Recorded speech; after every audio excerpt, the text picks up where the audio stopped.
Is audible?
All right, students, welcome to this online learning platform. Am I audible to you? If not, kindly comment in the live chat box, so I'll come to know.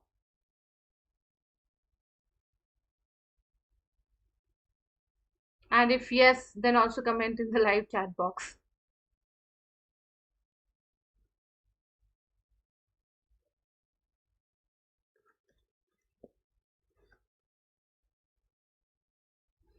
All right, we'll proceed with our learning today. I welcome you all to this online learning platform provided by Unacademy. Before we begin with our session today, let me introduce myself. I'm Namita Koranne. I am a postgraduate in biomedical technology. I also hold a degree of B.Ed, that is Bachelor of Education, and I'm in this field for past 16 years, helping students to achieve their goals. All right. So the topic that we are going to discuss today is the trail of what we discussed last time. We discussed last time breathing and exchange of gases part 1, wherein we discussed the anatomy of the human respiratory system. We also discussed about the respiratory organs of other phylums, and it was kind of an introduction. This is going to be the concluding lecture for breathing and exchange of gases, and here we will talk about exchange and disorders. So this tiny lung that we are going to learn today. Structure we are already done, but we shall start with the exchange part today. So this is what we are going to learn. All right, before we begin with our class, let me introduce to this platform also. You are able to listen to this class because of the platform provided by Unacademy, that is India's largest online learning platform. And as you can see that there are expert teachers available here. So you can, if you subscribe to the syllabus, you can get, you will be privileged to get classes from all of us. As you can see, there are these are the pictures of more educators, and These educators have earned great success in their field, and they are here to guide you. So why not take benefit of it? All right.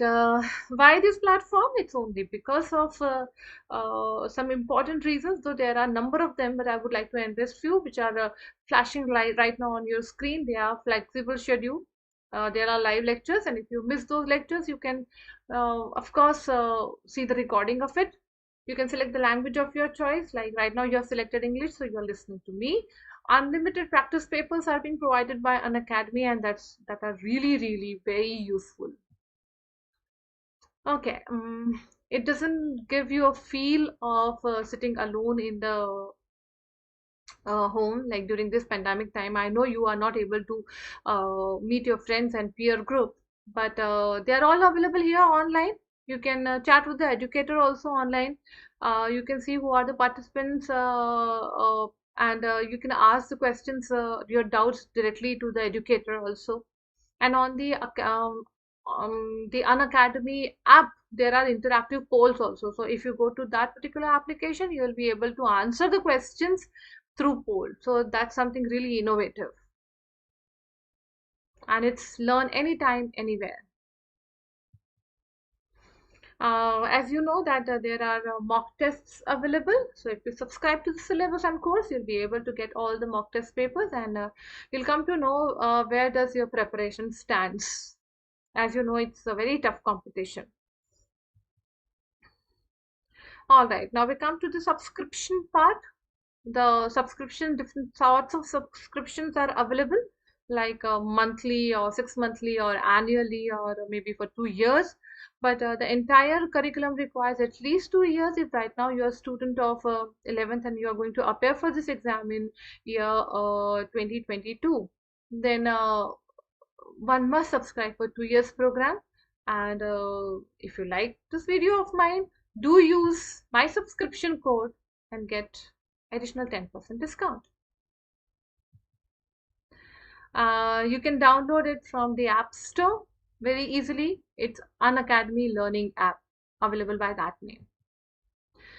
All right, my dear friends and students, I can see many of you have already joined.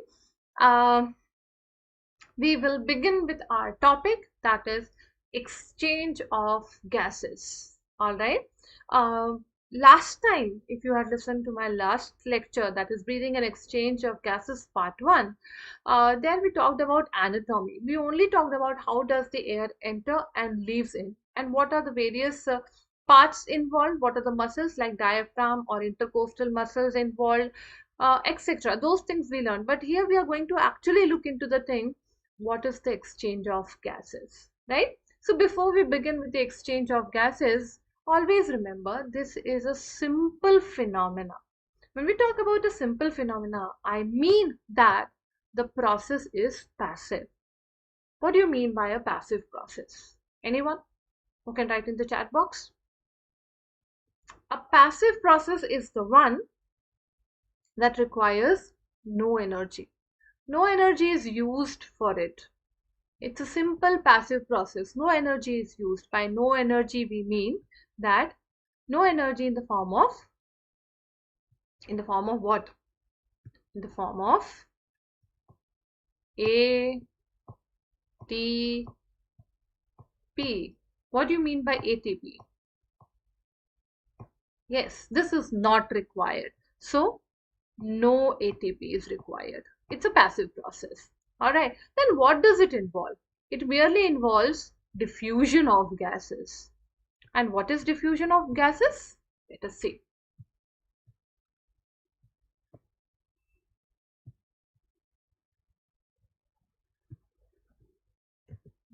Diffusion of gases is just the movement of molecules from the region of higher concentration to the region of lower concentration. Molecules are just moving from the region of higher concentration to lower concentration. So the area where molecules are more, they'll merely move to the area where molecules are less. That's it. That's only going to take place. Okay, now diffusion depends upon diffusion capacity. What is diffusion capacity? Diffusion capacity is, it is the volume of the gas that moves in 1 minute across respiratory membrane and at a pressure difference of 1 mmHg. I repeat myself. Diffusion capacity is the volume of the gas that moves across the respiratory membrane in 1 minute at a pressure difference of 1 mmHg. So you need to remember volume of gas that travels in 1 minute across a respiratory membrane at a pressure difference of 1 mmHg, that is the diffusion capacity. So we are talking about the exchange of gas that's going to take place at the level of lungs and the blood and the tissue, right? And in the lungs, it's basically alveoli where the exchange will take place. So between alveoli and blood and the tissue where the exchange is going to take place, that exchange is going to be passive. No energy is used. It's just simple diffusion from the region of higher concentration to lower concentration. It depends upon the diffusion capacity. And what is diffusion capacity? Diffusion capacity is the volume of the gas that diffuses at a pressure difference of 1 mmHg across a respiratory membrane in 1 minute. All right. Okay, let us move ahead. All right, diffusion capacity. Diffusion capacity is the volume of the gas that moves across a respiratory membrane in 1 minute at a pressure difference of 1 mmHg. What does it depend upon? It depends upon three things. What are those three things?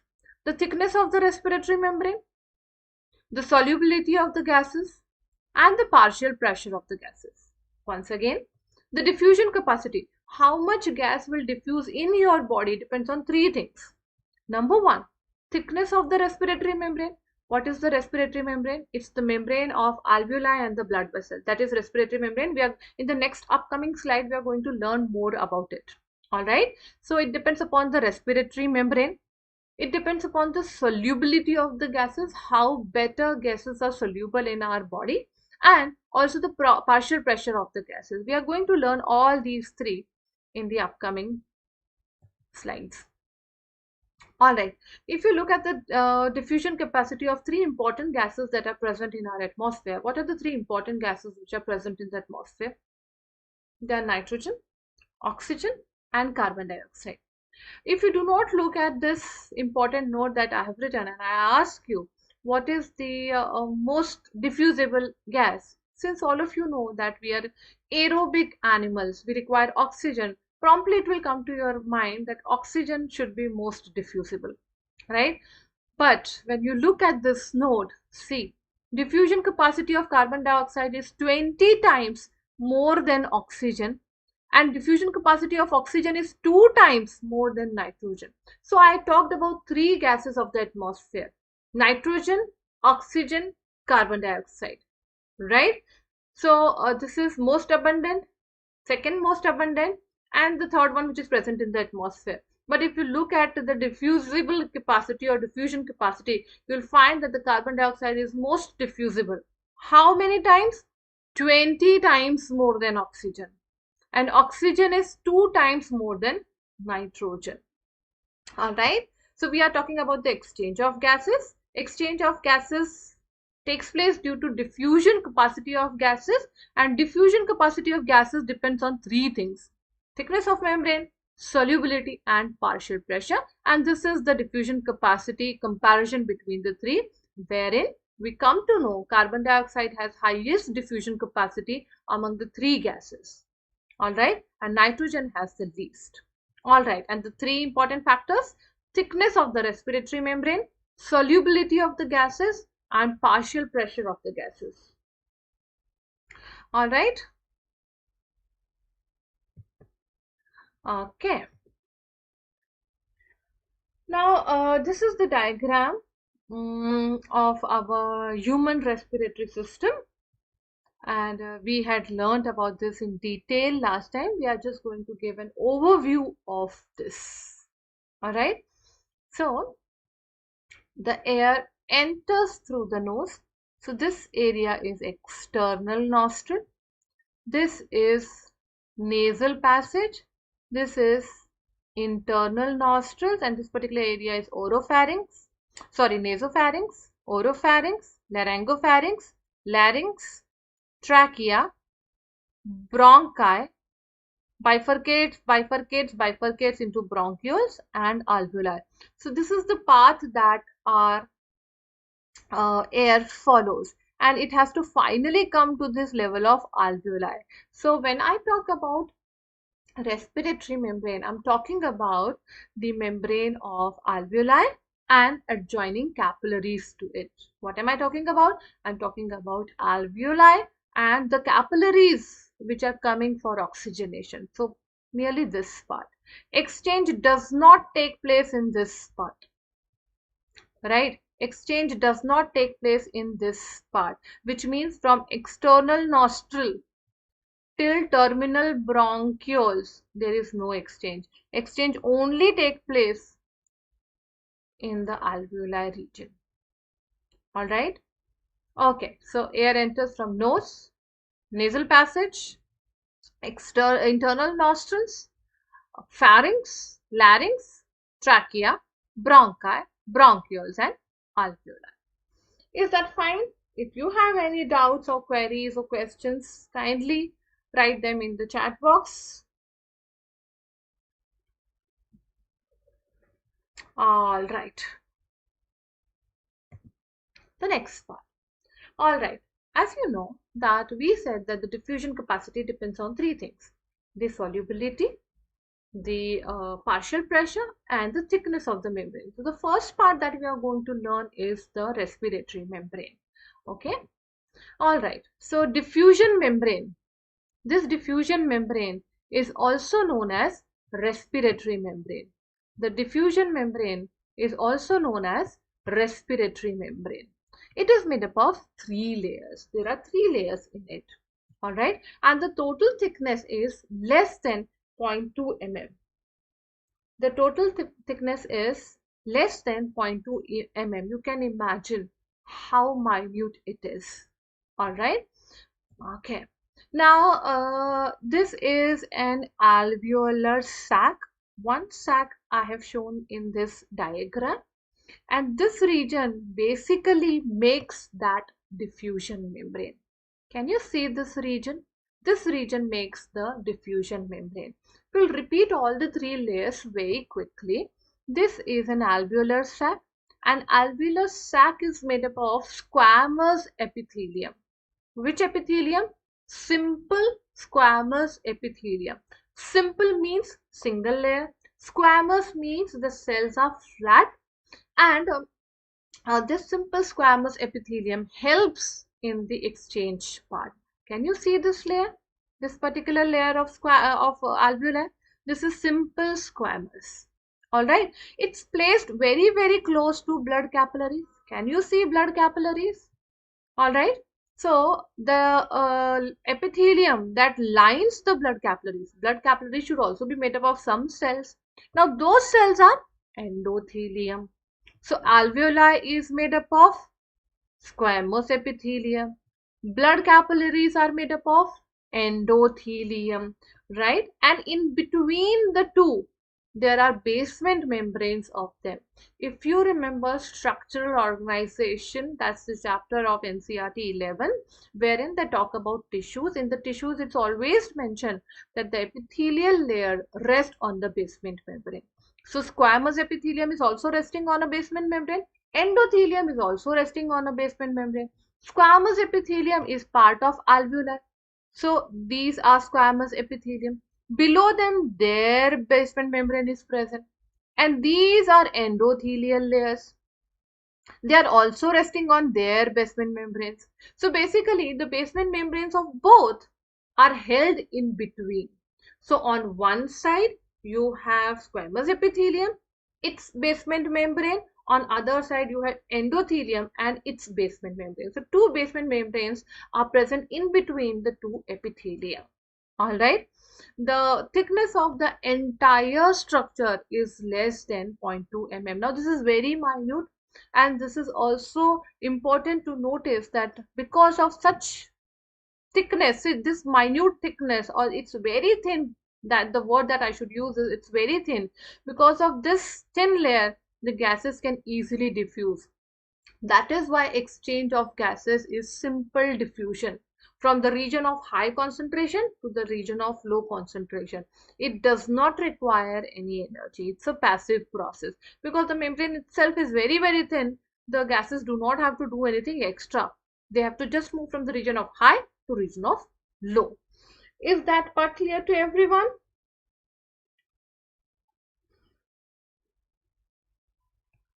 All right. Shall we move ahead? Any doubt, anything? Please write down in the live chat box. I'm following that also. All right. So diffusion capacity, three things. The diffusion membrane, that is respiratory membrane, the solubility and the diffusion capacity. First part, respiratory membrane, that is diffusion membrane we have seen. That is a part of alveoli. So diffusion membrane belongs to which part? It belongs to alveoli and the blood capillaries. All right. Okay. The next, solubility of the gases. How soluble are the gases in our body? Right? Though this is a physical term, or maybe in chemistry you also use this, but here we are talking about how well are the gases soluble in our body. In our body as in the fluids which are present in our body. All right. So the rate of diffusion of gases is directly proportional to the solubility of the gases. More is the rate of diffusion, more is the solubility of gases. That is but obvious. The gas which has more diffusion capacity will be able to pass through easily and get solubilized easily.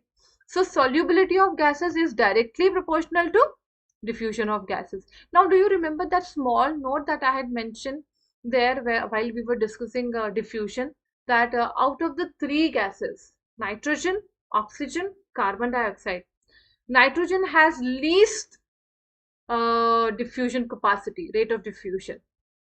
Next is oxygen, and the highest is carbon dioxide. So even for solubility, that rules follow. Even for solubility, that rules follow. What's the rule? That the solubility of carbon dioxide is more than oxygen is more than nitrogen, because solubility of the gases is directly proportional to the diffusion of gases. Solubility of gases is directly proportional to the diffusion of gases. Remember that. More the gas is soluble in our body, definitely it had more diffusion capacity. That is why it is more soluble in our body. All right. And the third part, remember we are discussing the diffusion capacity because we want to discuss the exchange. Diffusion capacity depends on three things: respiratory membrane thickness, solubility, and the third part, partial pressure. So finally we are learning about the partial pressure.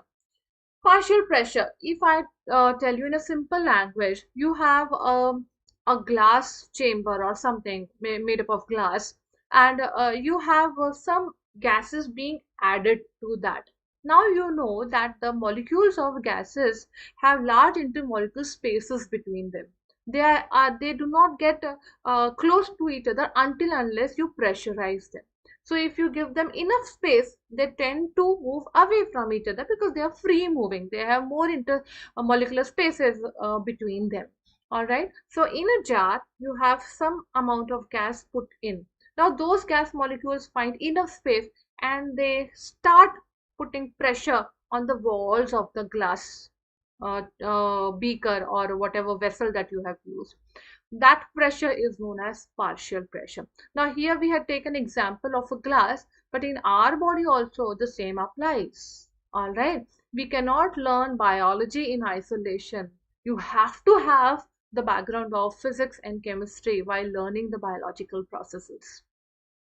So you get so you give I mean, you have a scientific reason why the things are happening like that. So we have a scientific reason why air is going inside our body, because it's moving from high partial pressure to low partial pressure. We'll come to that. All right. So partial pressure is pressure contributed by individual gas in a mixture of gas.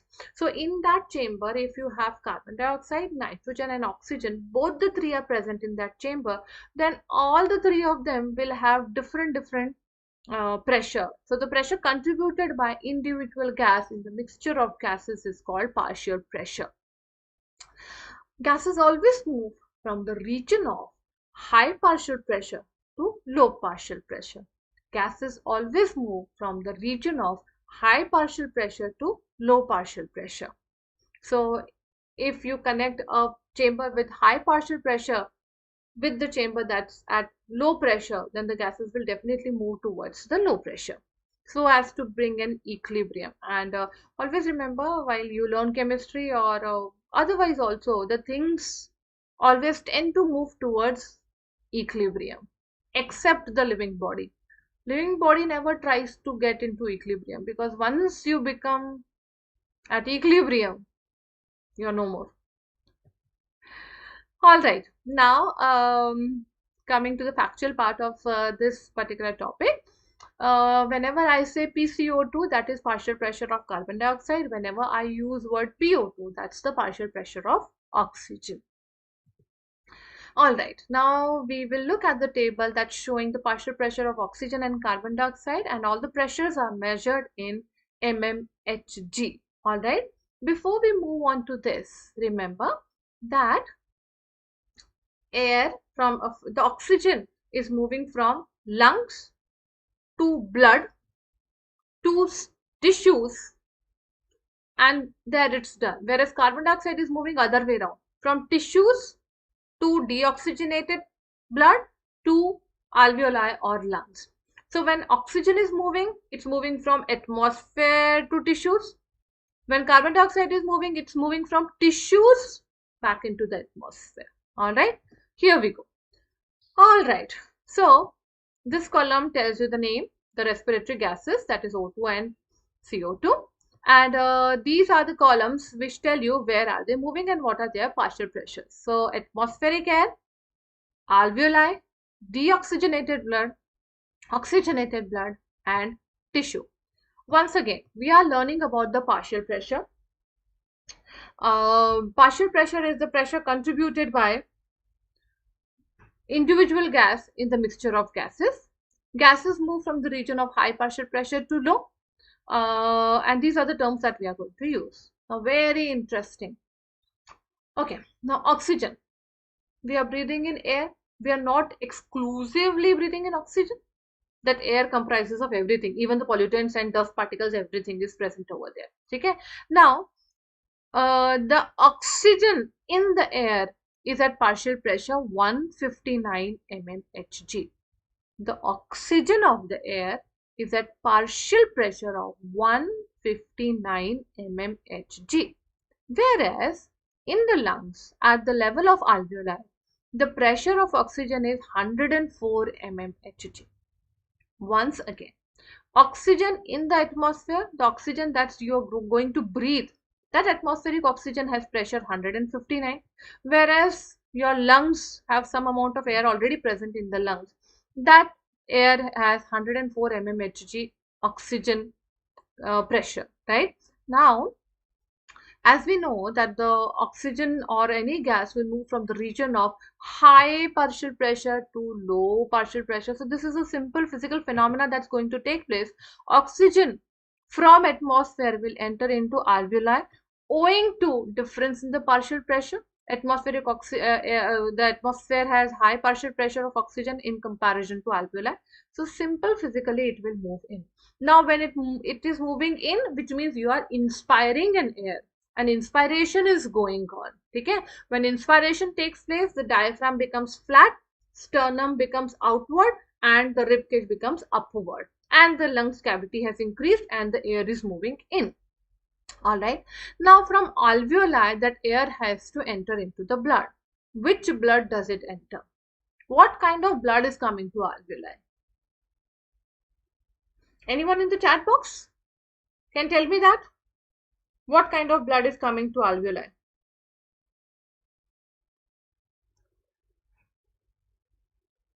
To the alveoli, deoxygenated blood is coming because it wants to get oxygenated, right? So, from the alveoli, the air, oxygen has to move to deoxygenated blood. So the partial pressure of oxygen at the level of alveoli is 104. At the level of uh, at the blood vessels, deoxygenated blood capillaries, it is 40. So naturally, it will move from alveoli to blood capillaries.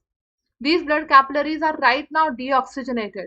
The moment you add oxygen to it, it becomes oxygenated. So when these blood vessels are carrying the oxygen away from the lungs, their partial pressure is 95. Is that okay? See, we started from atmosphere. The partial pressure in the atmosphere of oxygen is 159. Because of the difference in the partial pressure, it simply physically moves inside where the pressure is 104. From here, it has to enter into deoxygenated blood to make it oxygenated.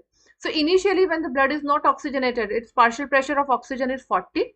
So from alveoli, which is at 104 mmHg, it reaches to 40 mmHg. All right. And once it gets oxygenated, now the blood has become oxygenated blood. So the capillaries that's coming out of the lungs have partial pressure 95. Now these capillaries uh, will unite into in the vein. It goes to the left part of the heart, comes out of aorta, and finally entering into the tissue. So we are just showing oxygenated blood that enters to the tissue. Now tissue has partial pressure of 40, whereas the oxygenated blood is at 95. So naturally, by physical phenomena, oxygen will move from 95 to 40. This is how your tissue has got oxygen. So oxygen traveled from atmospheric oxygen 159 to alveoli 104 to deoxygenated blood at 40. It got oxygenated and become 95. From 95 it went to the tissue, and the tissue before oxygen it was 40, right? So by simple physical method it has entered into the tissue. All right. Tissues, by metabolic activity, they have used oxygen with the help and they've used glucose also for aerobic respiration, and have produced a byproduct carbon dioxide apart from energy. Energy will be used in other metabolic processes, but carbon dioxide has to be removed, right? Now the next process that we will learn is about carbon dioxide. Can you see PCO2? Now this is the partial pressure of carbon dioxide at various level, but we will start learning it the other way around. We will move from tissue to atmosphere. So that will be easy for you to remember. All right. Okay. Now, if at all there is any doubt, confusion, question, please do let me know. At the level of the tissue, the carbon dioxide partial pressure is 45 mmHg, right? Now, this carbon dioxide has to be released, right? It is released into which capillary? Or rather, which vessels, arteries or veins? You'll promptly answer me that veins, because veins are the ones which carry carbon dioxide to the lungs. But remember, the blood that is coming to tissue is oxygenated, right? Oxygen has entered into the tissue. Now that blood has not yet received carbon dioxide, so we still call it as oxygenated blood only, right? Now in the tissue, carbon dioxide is at 45 mmHg pressure, whereas the blood which has released its oxygen but had not received carbon dioxide yet is at 40 mmHg. All right. So carbon dioxide will move from tissues to this vessel. Once carbon dioxide is added to it, it has now become deoxygenated blood. Can you find out something very peculiar, and that's very important for you to notice, that in the tissue the oxygen is at 40. In deoxygenated blood, oxygen is again at 40. In the tissue, the carbon dioxide is at 45. In deoxygenated blood, it is again at 45, which means there cannot be any exchange between deoxygenated blood and tissue. The blood has to move away from the tissue. There cannot be any exchange, right? Okay. So tissues have high level of carbon dioxide. They give that carbon dioxide to the blood, which has released its oxygen, and now it's going to get the carbon dioxide. So from 45, it enters into 40. See, there is a partial pressure difference of 5 mmHg. It will move from the region of higher partial pressure to the region of lower partial pressure. All right. Once it has entered into the vessel, now that vessel is known as deoxygenated blood.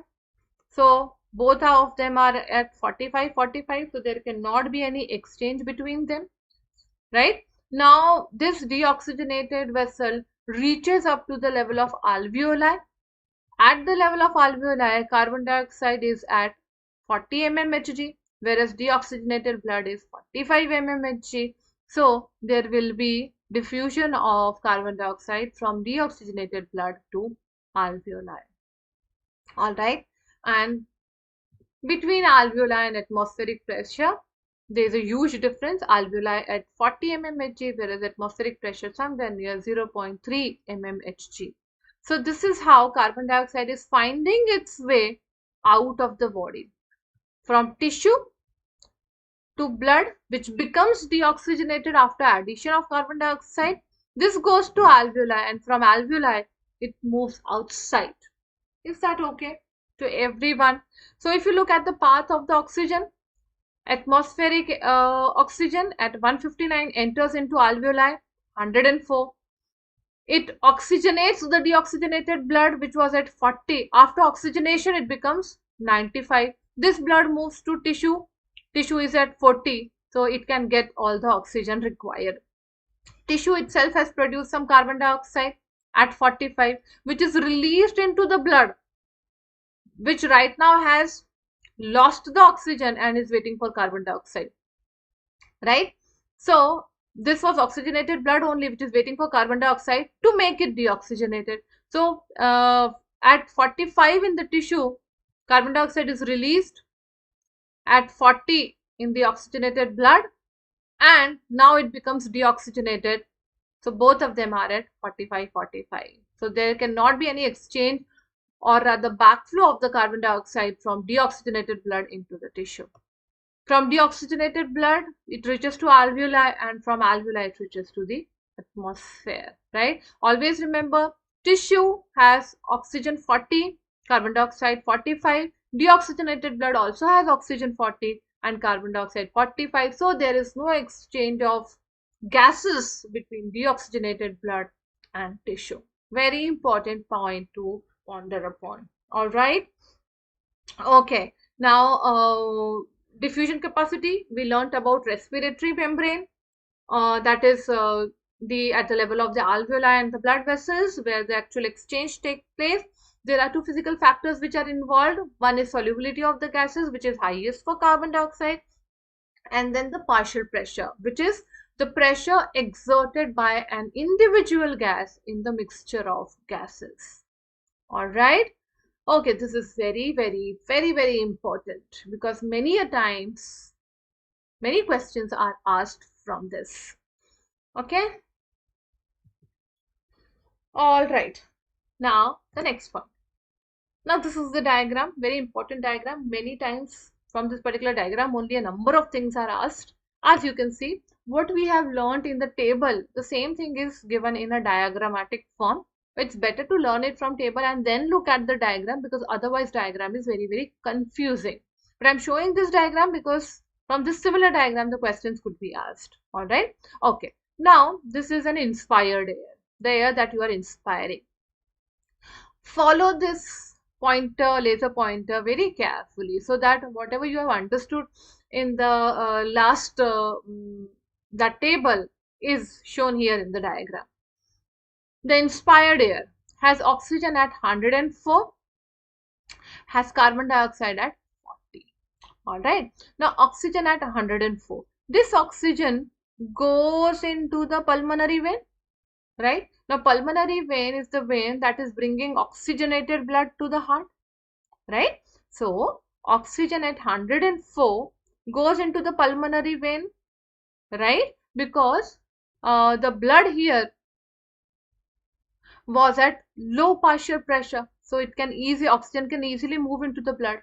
Now this oxygenated blood, which is at 95 mmHg, goes through pulmonary vein into the left side of the heart. So first left auricles, that is atrium, to left ventricles, and then it enters into aorta. So the blood has now entered into aorta, the partial pressure of the oxygen is 95 over here. This blood goes to the tissue. At the level of tissue, the partial pressure of oxygen is 40.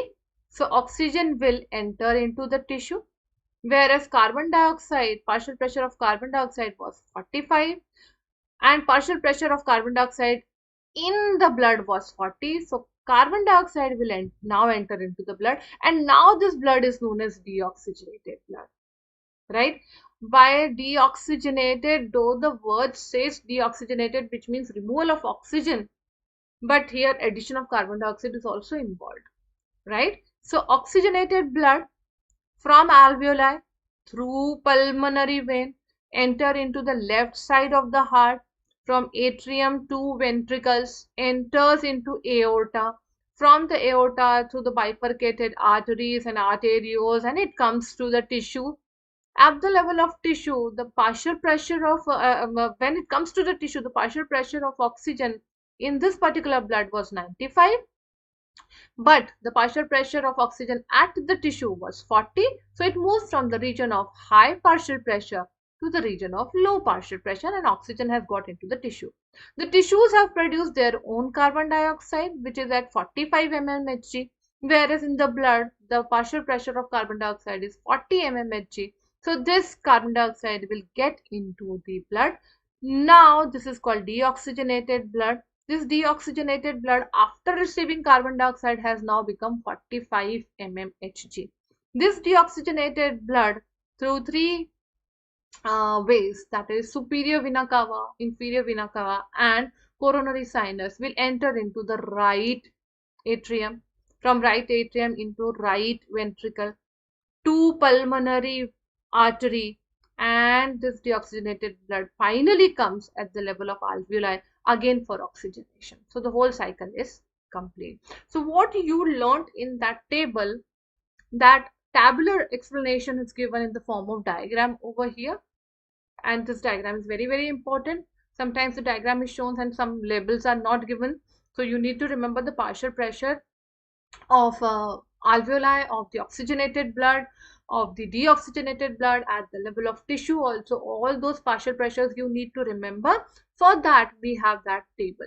So if you look at the table, all the partial, you will be able to remember all the partial pressures. But the questions might be asked, if at all asked, could be asked from the diagram. Sometimes the labels are missing, you have to label them, or sometimes the diagram is given and the followed phenomenon is asked in MCQ. Right? Okay, so this is one of the very important diagrams. You need to understand it very, very carefully, and for that understanding we had that previous slide where there was a table which was being shown. All right, I hope things are very, very clear to you. You can write to me in the live chat if at all you're finding any difficulty. All right. If there is any problem, please write that in a live chat. Okay, shall we move ahead?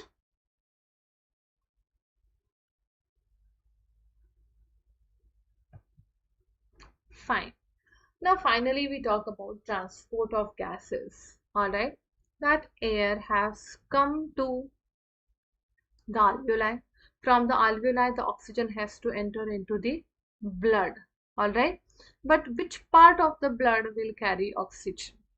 As a child also we have learned that hemoglobin carries oxygen, but how much and how?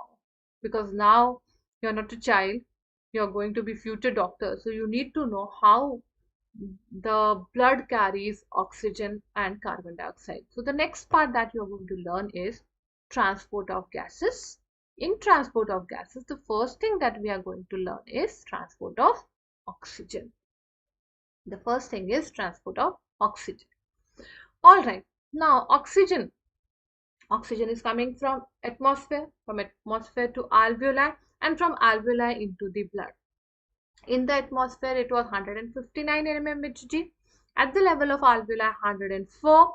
And when it entered into blood, it made the blood 95, but before that, it was 40.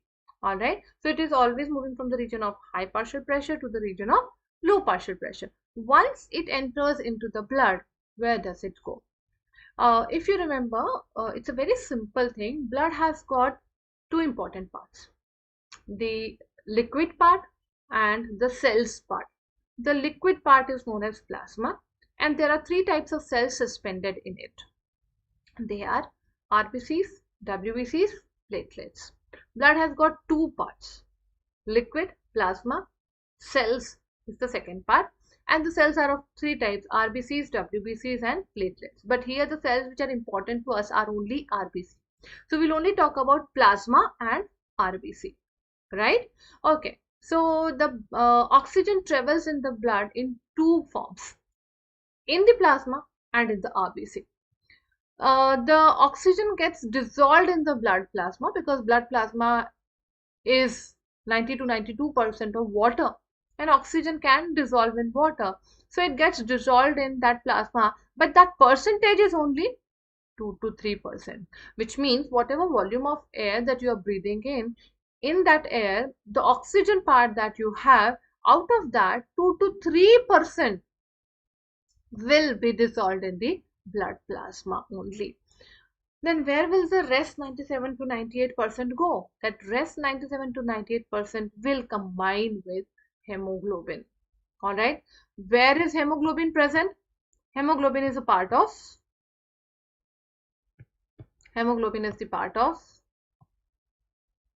RBC. Right? Hemoglobin is present in the RBC. So we will now look at the structure of hemoglobin. All right. Now hemoglobin. Hemoglobin is a respiratory pigment that we have. It is red in color. Hemoglobin has two important parts. This part, globin. Now this is a protein. It's a protein part. And to this protein are attached four chains, right? At the tip of all the four chains, there is iron present. So this iron part, this Fe part is heme part.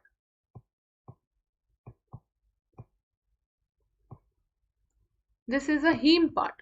Globin part is protein part.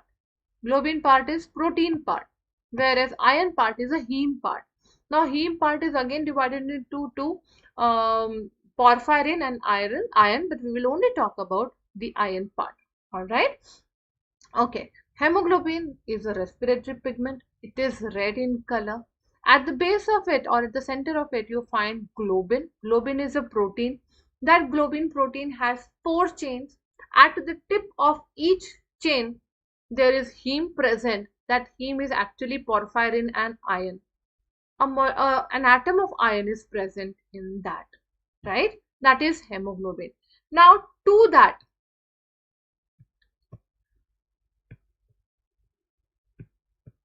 these are the iron parts.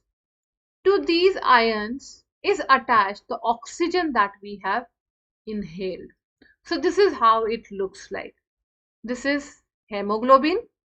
Globin is a protein part.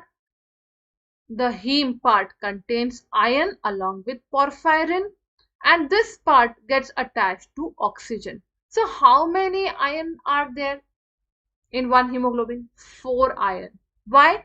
Because because one hemoglobin there are 4 chains, and at the head of each chain there is 1 iron. So since there are 4 chains, there are 4 iron. So each hemoglobin molecule has 4 iron present, and to each iron one molecule of oxygen binds. How many molecules of oxygen binds? One molecule of oxygen binds. So if I have to show you with the help of a reaction, this is how it looks like. All right. Okay. HB4. We have mentioned HB4. 4 stands for the 4 ion, right? HB4, 4 stands for 4 ion, which are attached to 4 chains of globin. These ion attached to 4 oxygen molecules, so 4 O2 makes oxyhemoglobin. So if anyone asks you that one molecule of hemoglobin can bind with how many molecules of oxygen, your answer has to be 4 molecules. But if someone asks you one molecule of hemoglobin binds with how many atoms of oxygen, your answer will be 8, right? One hemoglobin binds with 4 molecules of oxygen. But if you consider these or separate these molecules into atoms, then one hemoglobin binds to 8 oxygen atoms. And this bond or this compound is known as oxyhemoglobin. This is known as oxyhemoglobin. So once again, hemoglobin has a globin part, that is a protein. To the protein, 4 chains are attached. Actually, those chains are alpha alpha and beta beta, but we'll go into those details when we learn about the structure of hemoglobin in the blood part. All right. So this is a globin, that's a protein. It is attached to 4 chains. At the head of the 4 chains, there are 4 iron atoms present, and this structure is known as hemoglobin. So iron containing part is heme and globin is protein. That is how hemoglobin. Each ion can bind to one oxygen molecule, and in one molecule of oxygen there are 2 atoms of oxygen. That is how I am saying that one hemoglobin which has 4 ion will bind to 4 molecules of oxygen or 8 atoms of oxygen. All right. So this question could be asked in the form of Avogadro's number also, moles. 1 mole of hemoglobin will bind to 4 moles of oxygen molecule or 8 moles of oxygen atoms. All right. Okay. To form oxyhemoglobin. What kind of bond is it? Can anyone tell me in the chat box what kind of bond is it? What type of bond is it?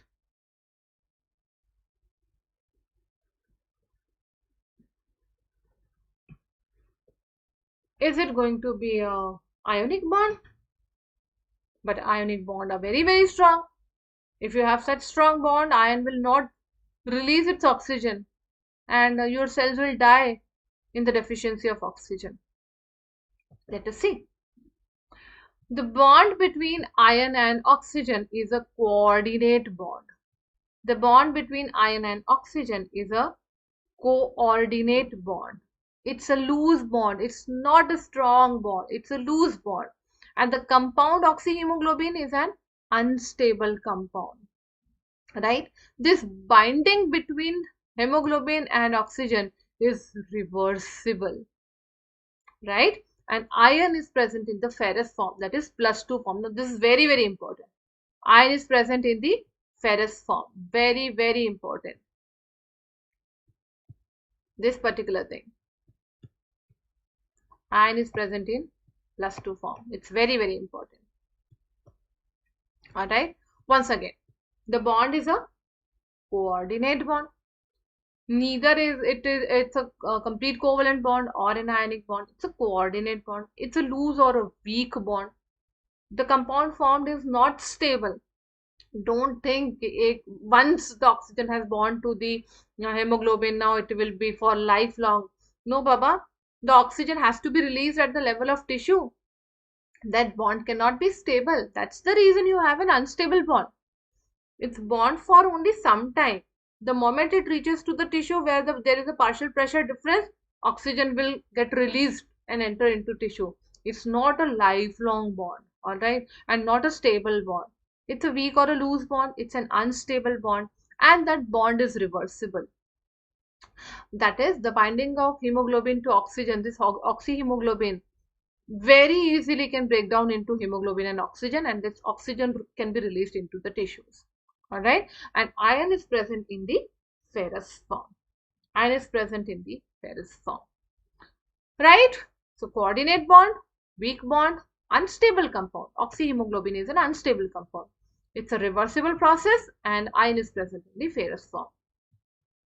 All right. Now, oxygen carrying capacity of the blood.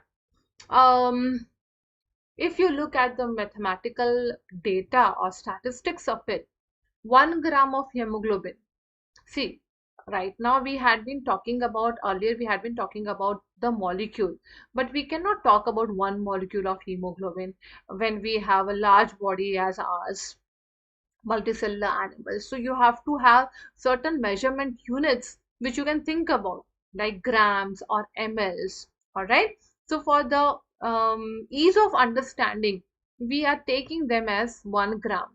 So not in one molecule, but 1 gram of hemoglobin can bind to 1.34 ml of oxygen. Now this particular part has been proved by scientific experiments done, right? That 1 gram of hemoglobin can bind to 1.3 ml of oxygen. All right. On an average, in the human adult body, 100 ml of blood has 15 grams of hemoglobin. All right. On an average. Okay. On an average, 100 ml of blood has 15 grams of hemoglobin. So, if 1 gram of hemoglobin can bind to 1.3 ml of oxygen, 15 grams will bind to 15 into 1.34.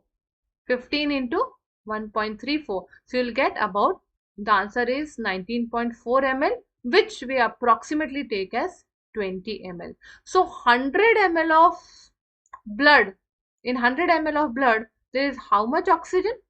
20 ml of oxygen. We'll repeat the entire calculation once again. By the scientific calculation we have found, or by some experimentation we have found, that 1 gram of hemoglobin binds to 1.3 ml of oxygen. This we have found by some special research done on it, right? So this you have to remember like that only. 1 gram of hemoglobin binds to 1.34 ml of oxygen. On an average, in 100 ml of blood, you have 15 grams of hemoglobin. On an average, an adult body with 100 ml of an adult 100 ml of blood contains about 15 grams of hemoglobin. So if 1 gram of hemoglobin has 1.34 ml, 15 grams will have 15 into 1.34. The answer is 19.4 ml, which approximately we take as 20 ml in how much blood? 100 ml blood. So 100 ml of blood will have 20 ml oxygen. Remember this very clearly. 100 ml of blood will have 20 ml of oxygen. All right. Now,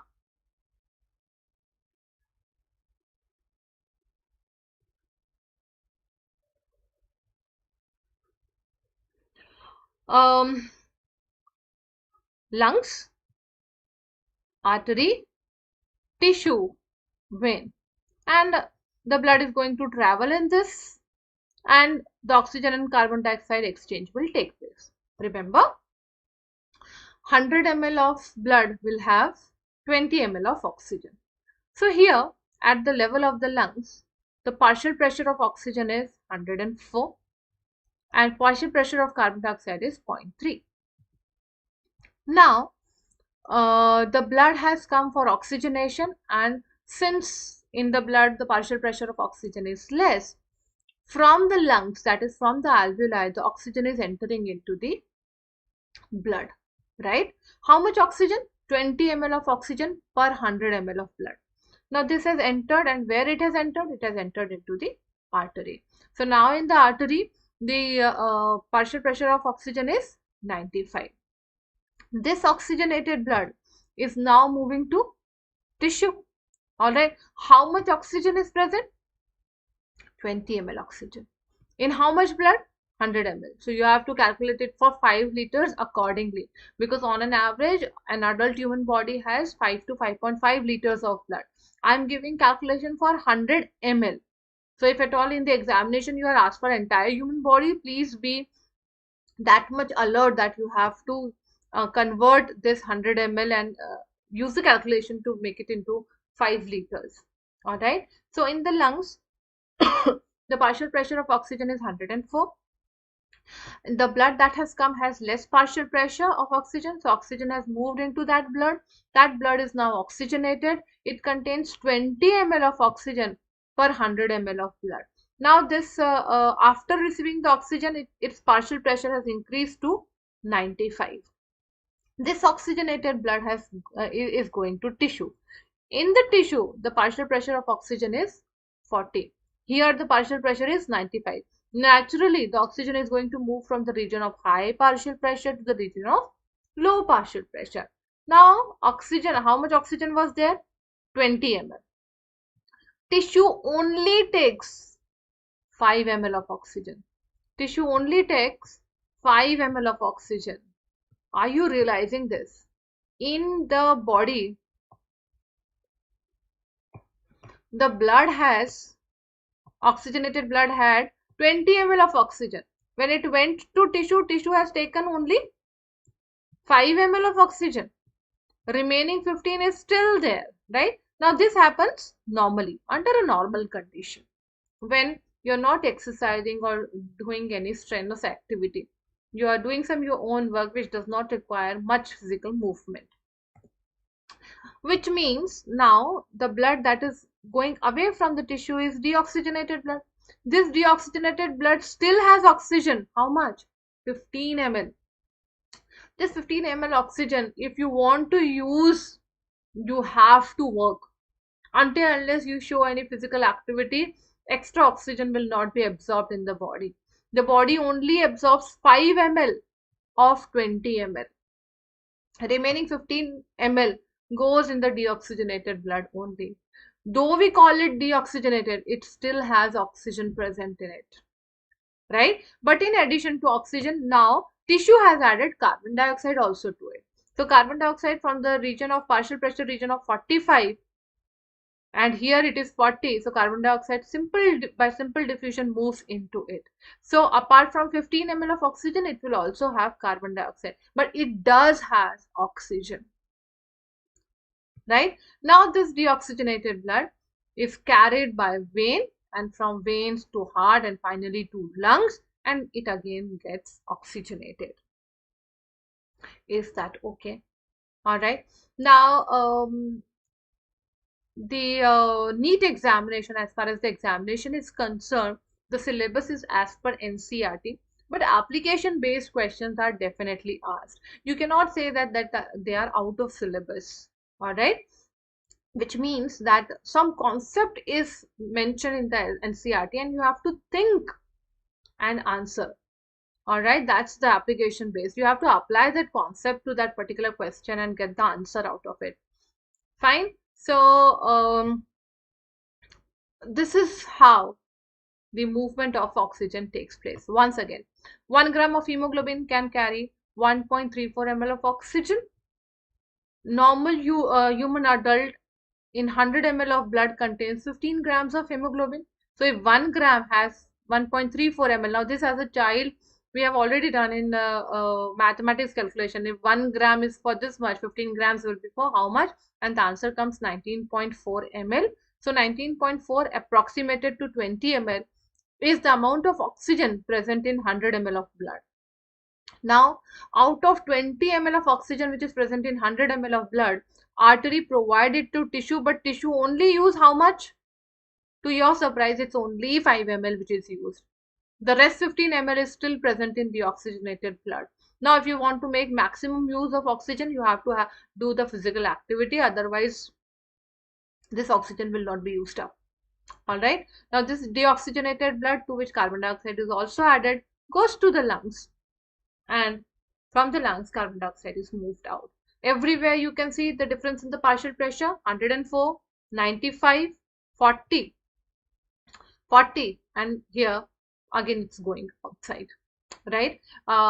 Here from 45, 40.3. All right. So gases always move from the region of high partial pressure to low partial pressure. Fine. Okay. Yes, during the heavy exercise, if a person is working really hard and doing some exercise or yogasans or something like that, then about 15 ml of oxygen can be delivered to the tissue.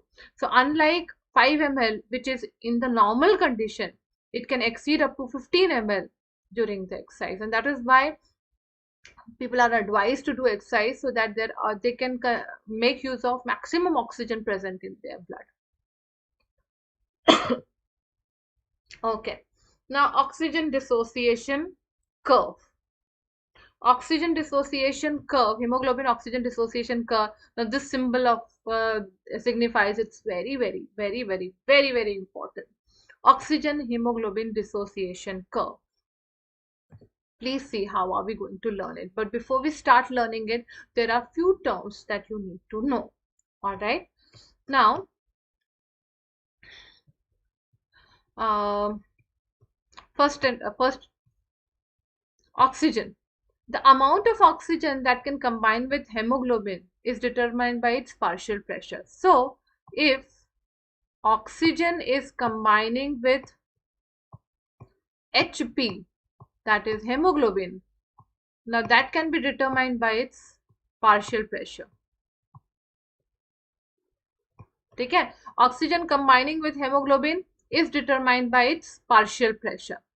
But the percentage of hemoglobin, don't consider that the two of them to be same. The percentage of hemoglobin that can actually combine with oxygen is given by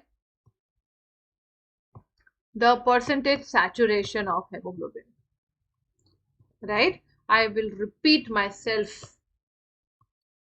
When oxygen combines with hemoglobin, that depends on its partial pressure.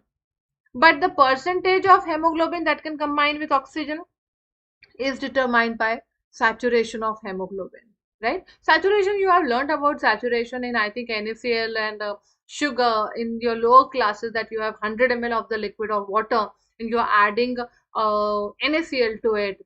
So about 36 grams of NaCl can be added. After that, you cannot add it. So which means everything has got a saturation, right? So here, how much hemoglobin can combine with oxygen? It has got a saturation. Fine. So oxygen combines with hemoglobin. Why? Because of the difference in the partial pressure. You have seen that the partial pressure of the atmospheric air for oxygen was very high as compared to alveoli, which as compared to our blood was at low. So oxygen was seamlessly moving from high partial pressure to low. That was one reason that oxygen was able to combine to hemoglobin. Why should hemoglobin combine with oxygen? Right?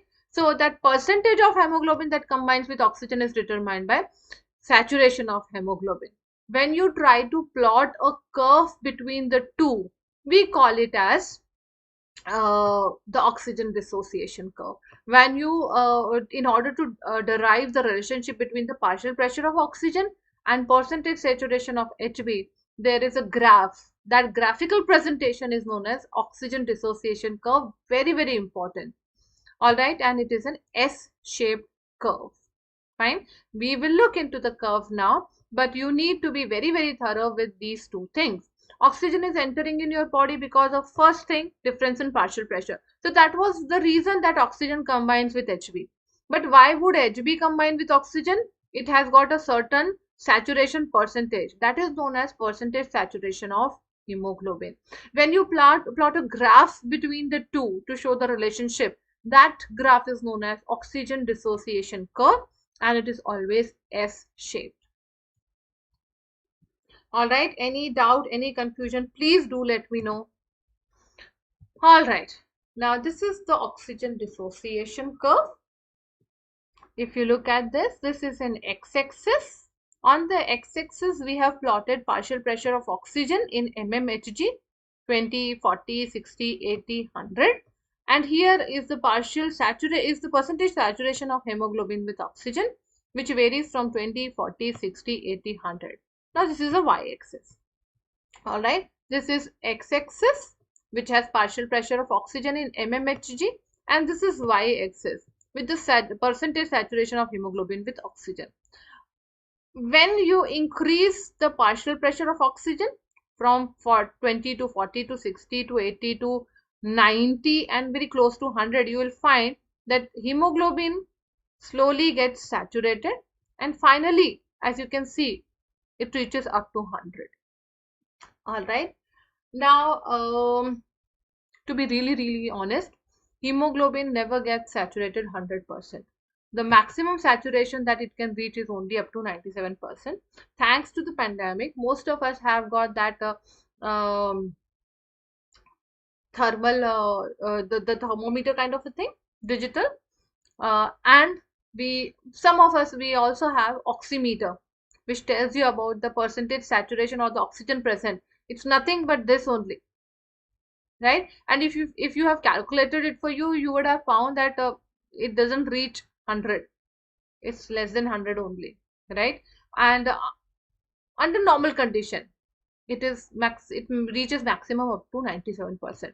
So if here in the graph it is reaching up to 100, we've extended it to reach up to 100 so as to make our calculations easy.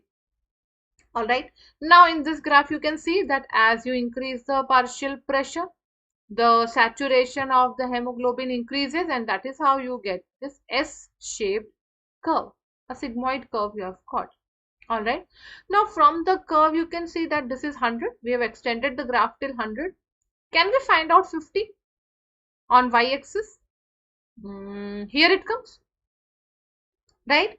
Can I find out for 50 what is the partial pressure of oxygen, right? Which means if my hemoglobin is 50% saturated, what is the partial pressure of oxygen? I can find out that with the help of this graph. What did I do? On the y-axis, 100 was the limit. So I took half of it, which means 50.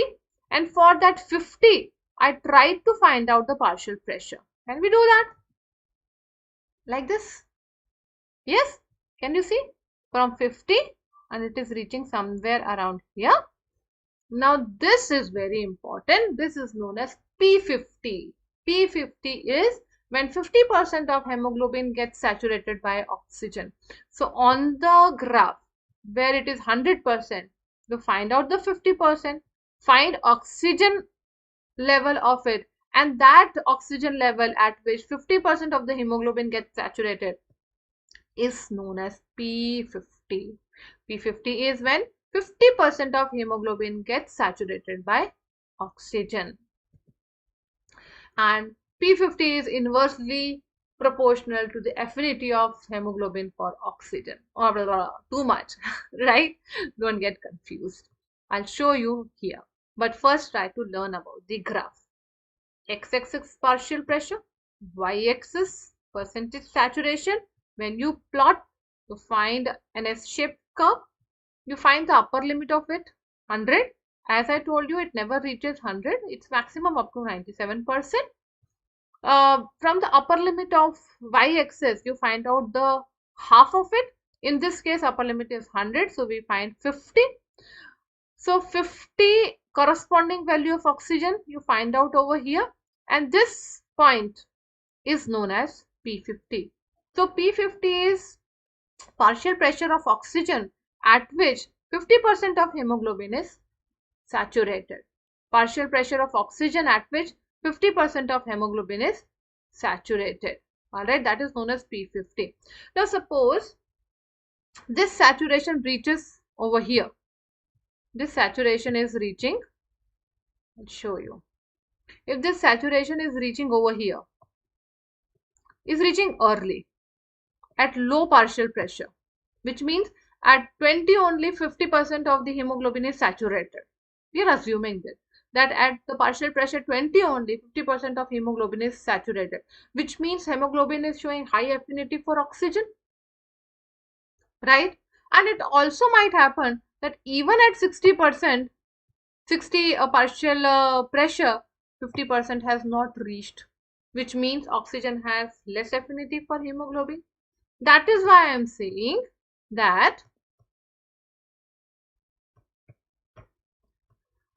P50 value is inversely proportional to affinity of oxygen. That you will get to know from the graph itself. How? If your P50, if your partial pressure is less than required to reach the 50% of hemoglobin, then oxygen has more affinity for hemoglobin, right? If even after reaching to 60 mmHg, 50% of hemoglobin is not saturated, which means oxygen has low affinity. That is why more is the value of P50, less is the affinity. Less is the value of P50, more is the affinity. Once again, P50 is inversely proportional to the affinity of hemoglobin for oxygen, which means if the value of P50 is higher, oxygen affinity is lower. If the value of P50 is lower, oxygen affinity is higher. Are you getting that? Each one of you? Yes or no? Right? Okay, so we plotted graph from partial pressure versus percentage of hemoglobin that gets saturated. Maximum saturation 97%. The point where 50% of hemoglobin gets saturated, that is P50, and P50 is always inversely proportional to the affinity of hemoglobin for oxygen. Okay, fine. Now look at the same curve once again.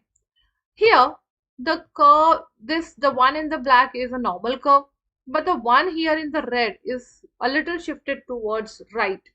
So always consider your right. Okay? So this curve has shifted towards your right. Such shifting is known as shifting of curve to right. Okay? The curve has shifted towards your right. This is shifting of curve to right.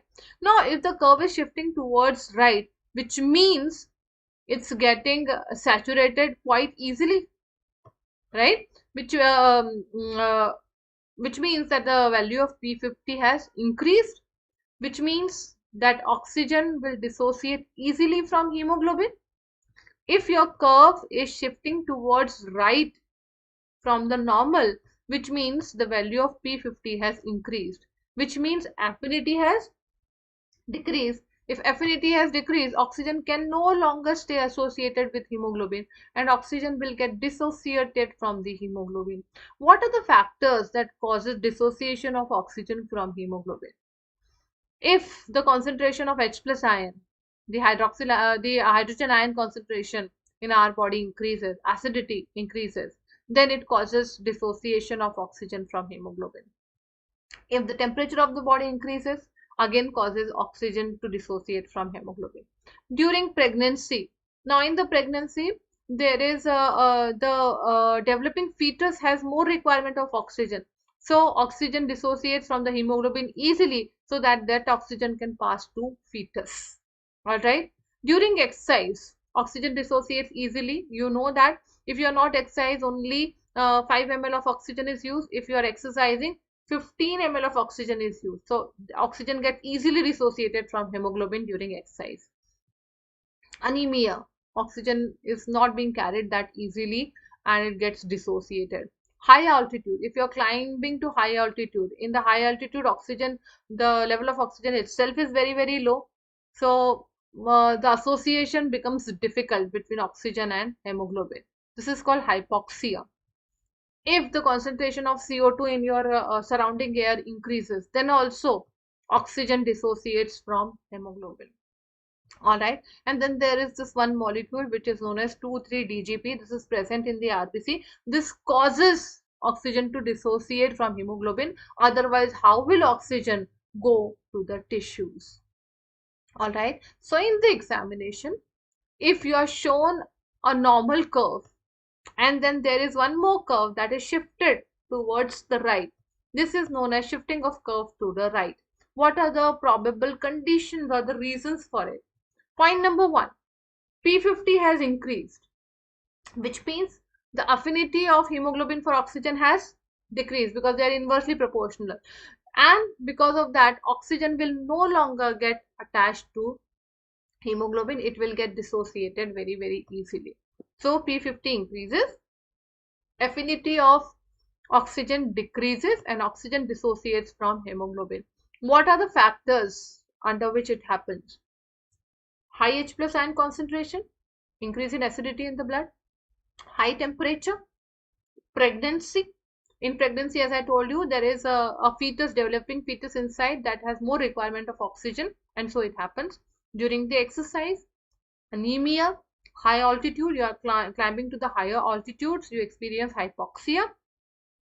When carbon dioxide concentration surrounding you increases, or when there is increase in 2,3-DGP. Now this molecule is present in the RBC itself, and it deliberately causes dissociation so that oxygen can go to the tissues. Otherwise that bond will remain like that. You have oxygen in the body, but the tissues cannot use it.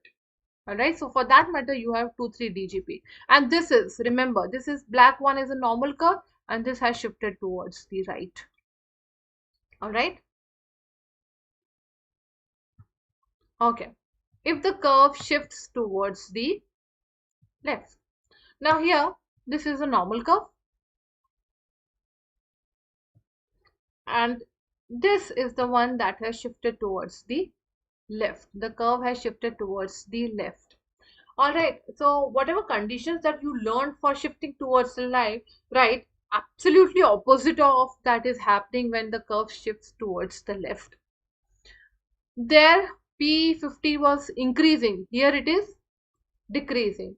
Their oxygen affinity of oxygen was decreased, here it is increased, which means oxygen will bind with hemoglobin, so oxygen association will take place. Check once again.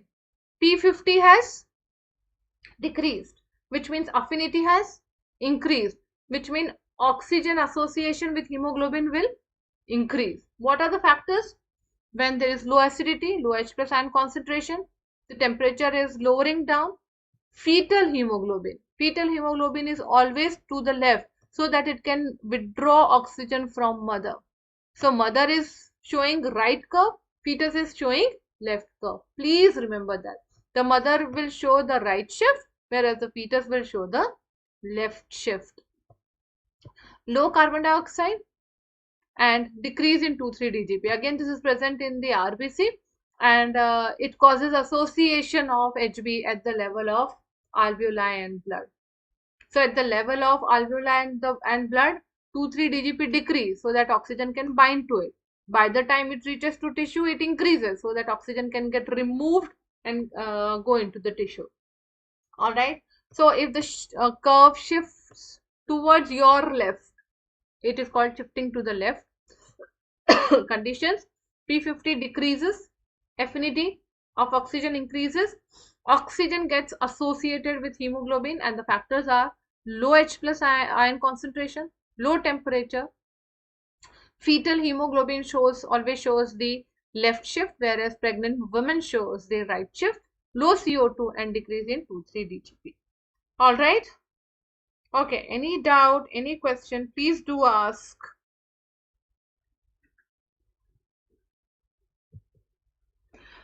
All right, so with that, we are done with transport of oxygen.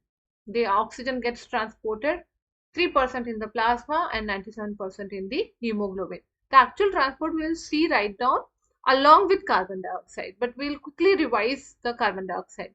Carbon dioxide, transport of carbon dioxide takes place in 3 ways.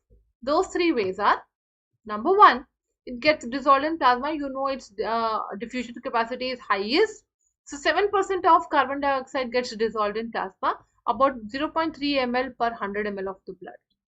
So carbon dioxide merely dissolves in plasma. How much percentage? 7%. And if you calculate for per 100 ml, it is 0.3 ml per 100 ml of blood plasma. 20 to 25% of carbon dioxide combines with hemoglobin also. Now that compound is known as carbaminohemoglobin. What is it known as? Carbaminohemoglobin, which means carbon dioxide can also combine with hemoglobin. Its percentage is 20 to 25%. It does combine with hemoglobin, but it does not form carboxyhemoglobin. It forms carbamino. Don't get confused. Oxygen forms oxyhemoglobin. Carbon dioxide forms carb-aminohemoglobin. Now, this is very simple thing. Carb-amino because it combines with the amino part of the hemoglobin, right? That is why carb-amino. Amino from hemoglobin, carb of carbon dioxide, carb-aminohemoglobin. Is that okay? All right. And 70% is in the form of bicarbonates, NaHCO3. Now, these NaHCO3 are our blood buffers also. So, while they are carrying carbon dioxide out of our body, they are also maintaining the pH of our blood. Is that fine? Any doubts, any questions, please do let me know via the chat. Okay, transport of carbon dioxide, it takes place in the three ways. Number one, dissolved in plasma, 7%. Oxygen was also dissolved in plasma, how much? Only 3%. But diffusion capacity of carbon dioxide is more. So see, carbon dioxide 7%. All right, which is 0.3 ml per 100 ml. Carbon dioxide also combines with hemoglobin, but it combines with amino part of hemoglobin, so we call it as the compound is known as carb amino hemoglobin. And how much percentage? 20 to 25%. Now, very important point to notice. One hemoglobin combines with only one carbon dioxide, whereas one hemoglobin combines with 4 molecules of oxygen. Please remember, one hemoglobin combines with one molecule of carbon dioxide, but it was combining with 4 molecules of oxygen. Is that fine? Okay, and 70% of the carbon dioxide in the form of NaHCO3 in bicarbonates in plasma. So these are the three ways how the actual transport take place. That roller coaster ride we are shortly going to look into it. Now, for this particular slide and the next slide, you have to be really very attentive, otherwise you might not follow it, right? So it's a very important and very interesting thing to know. I have written over here blood vessels. The partial pressure of oxygen is 95 mmHg. The partial pressure of carbon dioxide is 40 mmHg. We are talking about a blood vessel. And what blood it is? It is oxygenated blood. Where is it coming to? It is coming to tissues. All right. So this is a blood vessel. A blood vessel has got a liquid part. So in this small box, I'm trying to show you the plasma. And this particular box is RBC. So we are only concerned with plasma and RBC. We do not talk about platelets or WBCs because they are not concerned with the transport. Fine. So you need to know blood vessels. The partial pressure of oxygen 95, partial pressure of carbon dioxide 40. This blood is oxygenated because it is bringing oxygen. How much oxygen? 20 ml per 100 ml. Now this particular box is labeled as RBC, and outside the RBC there is plasma, right? Okay, now this box is labeled as tissue. The partial pressure of oxygen in tissue is 40 mmHg and the partial pressure of carbon dioxide in the tissue is 45 mmHg. You know that the gases will move from the region of high partial pressure to low partial pressure. From the region of high partial pressure to low partial pressure. So, oxygen has to move from RBC to tissue and carbon dioxide should move from tissue to RBC. Is that okay? All right. Now look what happens. Very interesting thing. This is hemoglobin that is attached to oxygen, right? This is actually oxyhemoglobin. Whenever oxyhemoglobin is formed, the K plus ions also attached to it. So oxyhemoglobin basically contains K and Hb and O2. This is actually oxyhemoglobin, right? From where this K is coming, that I'll tell you. Now, since this blood has come to tissue, it has to release its oxygen. Oxygen is bound to hemoglobin by a coordinate bond. That bond has to be broken. So, as soon as this blood comes to tissue, because of difference in the partial pressure from 95 to 40, oxygen has to be released. So this particular compound breaks into KHB and O2. And this O2 can now enter into the tissue, and this O2 can be used for the oxidation of the food. All right. Okay. Now what happens to KHB? This KHB splits into K plus and HB. Alright, you cannot have a K plus ion just roaming around in your RBC. It will be very, very harmful. Right, so what happens next? The NaCl in the plasma splits into Na plus and Cl minus. Cl minus, like good friend, comes for the rescue of K, and K combines with Cl to give you a salt, a neutral salt. What is that salt? KCl. What is that salt? KCl. So initially it was KHbO2. Difference in partial pressure caused O2 to get into oxygen. K and HB split into K plus and HB. K plus cannot remain like that. So for the rescue, plasma sent Cl by breaking NaCl. This Cl got in, and Cl got combined with K plus to form KCl. KCl is a neutral salt. So this problem of K is solved now. Okay, now what happens? Now, because of entry of oxygen, metabolic activity has taken, oxidation has taken place, and carbon dioxide is produced. You have to get rid of this carbon dioxide also. So carbon dioxide, 70% of the carbon dioxide will be transported in the form of NaHCO3. How, we will get to know now. But first pay attention over here. 20 to 25% will enter directly into the RBC and gets combined with HB. You know, carbon dioxide can combine with hemoglobin to form carb amino hemoglobin. 20 to 25% carbon dioxide can combine with hemoglobin to form carb amino hemoglobin.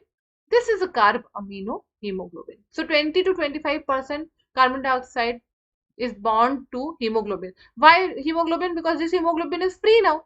Oxygen is already gone. So hemoglobin is free to bind to carbon dioxide. It will bind to carbon dioxide. At which part? Amino. Okay. What is the percentage? 20 to 25%. 3% of the carbon dioxide merely will get diffused in the plasma. But we are more interested in 70% of NaCO3. Now what happens? This carbon dioxide does, 70% carbon dioxide does first enter plasma, but it does not find anything interesting in the plasma. It goes inside the RBC. Now when it reaches the RBC, it combines with water over there. It cannot combine with hemoglobin because that hemoglobin is already bound to 20 to 25% of the carbon dioxide. So it mixes with water, and you know the diffusion capacity and solubility of carbon dioxide is far more. So instead of combining with hemoglobin, carbon dioxide finds it easier to get dissolved in water, but for that it comes inside the RBC, right? It gets dissolved in the water and form H2CO3. Now this is carbonic acid. This carbonic acid, once the acid is formed, the RBC says, why did you form acid? I don't want it. So instantly that H2CO3 splits into H plus and HCO3 minus. Now this H plus will go and combine with HbCO2. So now you know that H is released by H2CO3, and this H cannot remain in RBC like that, otherwise it will be very, very harmful. So hemoglobin, like a good friend, gets bond to this H plus and accommodates H plus. Alright, now the problem is with HCO3. This HCO3 goes out in the plasma, combines with Na because Na is available. Its Ca is already, Cl is already gone inside. This Na is available. This Na combines with HCO3 to form NaHCO3. That is how 70% of carbon dioxide is present in the form of NaHCO3. I'm repeating this entire roller coaster only for you people. Please pay attention once again. This is a blood vessel. Oxygen at 95, carbon dioxide at 40. This is an oxygenated blood. It has come to tissue to deliver its oxygen. Oxygen in the tissue is low, 40, and carbon dioxide is high, 45. Now oxygen from the region of high partial pressure will enter into tissue which is at the low partial pressure. In the blood vessel, we are only interested in RBC. So this box is RBC, and outside RBC there is a liquid which is known as plasma. RBC is carrying oxygen, 97% of the oxygen in the form of oxyhemoglobin. Always remember, oxyhemoglobin has K plus attached to it. So it is KHbO2. Because oxygen has to now move from the region of higher partial pressure to lower partial pressure, it breaks its bond very easily from hemoglobin. You know that the bond is coordinate bond and it's an unstable compound. As soon as there is a pressure difference, it will leave hemoglobin. Oxygen leaves hemoglobin, goes into the tissue, and this oxygen is now used for oxidation. Meanwhile, this K and Hb will split into K plus and Hb. Right? Now, K plus cannot remain like that. So, K plus looks for help from NaCl. NaCl splits into Na and Cl. Cl goes in, combines with K to form KCl. Alright, but now again there is a problem. You have got Na outside. You have to do something about it. In the meantime, this tissue has produced carbon dioxide. You have to get rid of carbon dioxide also and solve the problem of Na also. Carbon dioxide finds that hemoglobin is available. Carbon dioxide combines with hemoglobin. Right? This is known as carb-amino-hemoglobin. Now, but this is 20 to 25% only. But carbon dioxide is highly soluble in plasma, water. So, it goes to the plasma. 3% remains in the plasma, but 70% enters the RBC. Now, this 70% carbon dioxide, when enters the RBC, finds that there is no place to go. So this carbon dioxide combines, because it is highly soluble, combines with water to form H2CO3. H2CO3 is carbonic acid. RBC says it does not want carbonic acid. So it splits carbonic acid into H plus and HCO3 minus. Where will H plus go? So HB says I have got a vacant place produced by K plus, so you can join me. So H goes to HB and form HBCO2 that is carb-amino-hemoglobin. Now problem is HCO3. So HCO3 finds companion outside in plasma. It joins with Na plus to form NaHCO3. Right? So 70% of carbon dioxide in the form of NaHCO3, 20 to 25% in the form of carb-amino-hemoglobin, and 3% merely 7% merely dissolved over here. Is that okay? All right. Very, very important thing. The enzyme, the asterisk sign over here is for the enzyme. The enzyme is carbonic anhydrase. Carbonic anhydrase is responsible for converting CO2 and H2O into H2CO3. And it is also responsible for splitting it into H plus and HCO3 minus. This movement of chlorine from plasma to RBC, from Na to K, is known as chloride shift. It is known as chloride shift. I hope you have followed this much. This is very, very important part. Here actually you are learning how oxygen and carbon dioxide are moving. Right? Okay, any doubt, any confusion, please do let me know.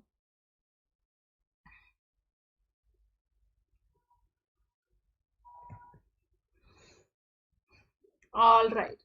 Now, the one that we saw was at the level of blood vessel and tissue. There is one more exchange that will take place at the level of alveoli and blood vessel. So first we have seen at the level of blood vessel and tissue in our body, and the next we are going to see at the level of alveoli and the blood, so that oxygen will get in, carbon dioxide will be removed out of our body. Right? Again, you have got two boxes, but the names are now changed. This is a blood vessel. This blood vessel is a deoxygenated blood. So PO2, the partial pressure of oxygen here is 40 mmHg because it is deoxygenated, and partial pressure of carbon dioxide is 45 mmHg. It's a deoxygenated blood vessel. It has come to alveoli. At the level of alveoli, the partial pressure is 104 for oxygen and 40 for carbon dioxide. All right. Okay. Now our deoxygenated, now this particular box is RBC. Outside RBC there is plasma, and this is an alveolar sac, right? Now our deoxygenated blood has come here so that it can release carbon dioxide. Carbon dioxide will move from the region of high partial pressure to the region of low partial pressure, that is from RBC to alveoli, whereas oxygen will move from alveoli to RBC. Fine. Okay, now here RBC. RBC, you remember, it was carrying carbon dioxide as HHbCO2, that is carb amino hemoglobin. Now, this carb amino hemoglobin, when comes to alveoli, its carbon dioxide finds that the partial pressure is less over here. So, it will move from RBC to alveoli. So, carbon dioxide breaks its bond with hemoglobin and H, and moves 20%, directly moves outside in the alveoli, because 20%, 20 to 25% was the one that was bond with HB, so that is lost. All right, now this HHB are alone again. HHB splits into H and HB. All right, now in the meantime KCl finds that HB is alone, so it also splits into K plus and Cl minus. Cl will go outside and bind with Na to form NaCl, and K will go with HB. All right, and 97% of the oxygen, because oxygen has to move from level of high partial pressure to low, so 97% of oxygen will now combine with hemoglobin, because hemoglobin is available, and HbO2 is formed, and to that this K is attached. So now you know how this K is obtained. This K is obtained from KCl, because now Cl will move outside. K will attach to KHbO2 and forms oxyhemoglobin. 97% of oxygen does that. 3% of the oxygen will directly go into the plasma and get dissolved in the plasma itself. Okay, now but carbon dioxide, this carbon dioxide has moved. 70% is still with us. What will happen to that? Now that 70% is in the form of NaHCO3. NaHCO3 splits into Na plus and HCO3 minus. Na is now available. It will combine with Cl to form NaCl. The HCO3 goes inside, combines with H plus over here and forms H2CO3. H2CO3 splits into H2O and CO2. This CO2 from the region of high partial pressure will enter into region of low partial pressure, and 70% of the carbon dioxide is now in alveoli, and from alveoli it will be released outside the body. All right, so this is just the opposite of what you had learned at the level of tissue. This is at the level of alveoli, just opposite of what you had learned there. Once again, the blood vessel that you have is oxygen at 40, carbon dioxide at 45. It is deoxygenated blood. This box is RBC. Outside RBC there is plasma, and this is alveoli. RBC is having carbon dioxide. Now carbon dioxide has to move to alveoli because of difference in partial pressure. It breaks its bond with hemoglobin, moves outside. But this is only 20 to 25%. In the meantime, H and HB also separates. HB is now available, will bind with 97% of the oxygen to form HbO2. To bind with HbO2, KCl will split to K plus and Cl minus, and K will bind with HbO2 to form KHbO2. Cl is now alone. Cl will move to its original position outside, that is in the plasma. Once Cl moves outside, NaHCO3 breaks into Na plus and HCO3 minus. Now this Na plus will combine with Cl to form NaCl. HCO3 is left alone in the plasma. It gets inside, finds the friend H plus in the plasma. Two of them combine to form carbonic acid, that is H2CO3. This H2CO3, RBC cannot have H2CO3 inside them, so it breaks into CO2 and H2O, and this CO2 is released in the form of 70% CO2. So this is how carbon dioxide is released, and the 7% carbon dioxide which is merely present in the plasma goes by diffusion. So the things which are only present in the gaseous form in the plasma, both oxygen and carbon dioxide, they take care of themselves. For all the others, there is this process. I call this as a roller coaster ride. It's a cascade. One is made, the other is broken. All right. Again, the enzyme involved here is carbonic anhydrase. Please remember, carbonic anhydrase, very, very important enzyme, responsible for breakdown of H2CO3 and responsible for the release of carbon dioxide. Again, the chloride is shifting. This is chloride shift. All right. I hope you have followed this. All right. Now, very important aspect. Suppose if the concentration of CO2 increases, at which level? Tissue level. This causes dissociation of Hb and oxygen. This effect is called Bohr's effect. So Bohr's effect is operational at which level? At tissue level. It's responsible for uploading of carbon dioxide in the blood. Whereas when the blood goes towards the alveoli, because of oxygen, the hemoglobin dissociates from carbon dioxide. This effect is called Halden's effect. It is responsible for unloading carbon dioxide. I repeat myself. Suppose if you are at the level of the tissue and blood. Now, in the tissue, because of increased carbon dioxide, the oxygen has to dissociate from hemoglobin. This effect is Bohr's effect, right? Whereas at the level of alveoli, because of oxygen, hemoglobin has to dissociate from carbon dioxide. This is known as Halden's effect. So Bohr's effect is operational for uploading of carbon dioxide, and Halden's effect is for unloading of carbon dioxide. This is operational at the level of the tissue. This is operational at the level of the lungs. And because of this effect, oxygen is actually binding with hemoglobin. Fine. Okay. Now, how does the entire process of breathing gets regulated? We are talking about breathing. The book has mentioned it, regulation of respiration. So have I. But this is actually breathing, the physical phenomena we are talking about. Now, this diagram, this upper one is pons, the lower ones is medulla. Pons varoli and medulla. They are part of hind brain. This region is the dorsal part. This region is the ventral part. So if you are looking at someone from the front, you are looking at the ventral part. If you are looking at someone from the back, you are looking at the dorsal part.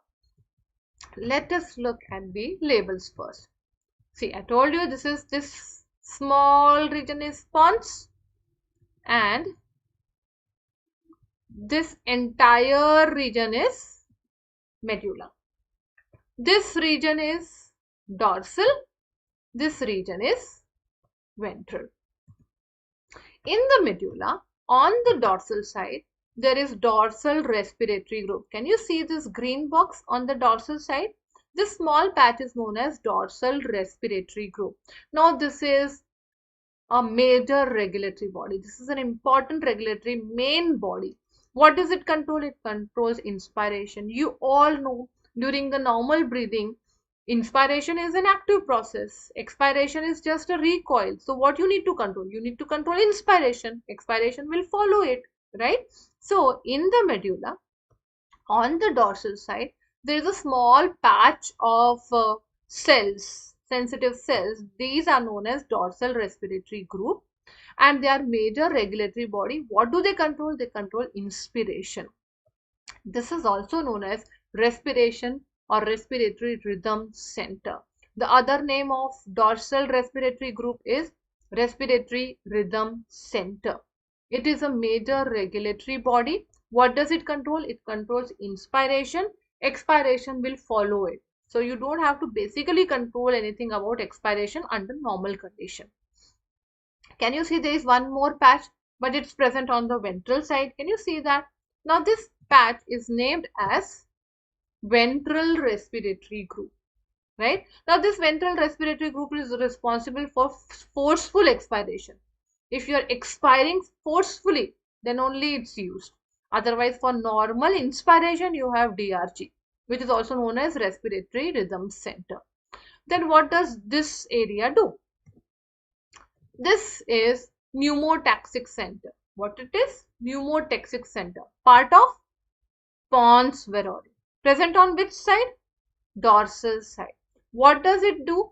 It limits the duration of inspiration. It's not possible na, that you keep on inspiring for 10 minutes without expiration. No, there is a limit to it.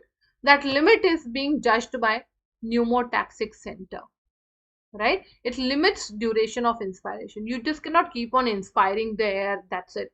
You'll one fine day you'll inspire the entire air of the room and then there will be vacuum. That's not possible, right? And it regulates the function of DRG. So basically it regulates this DRG.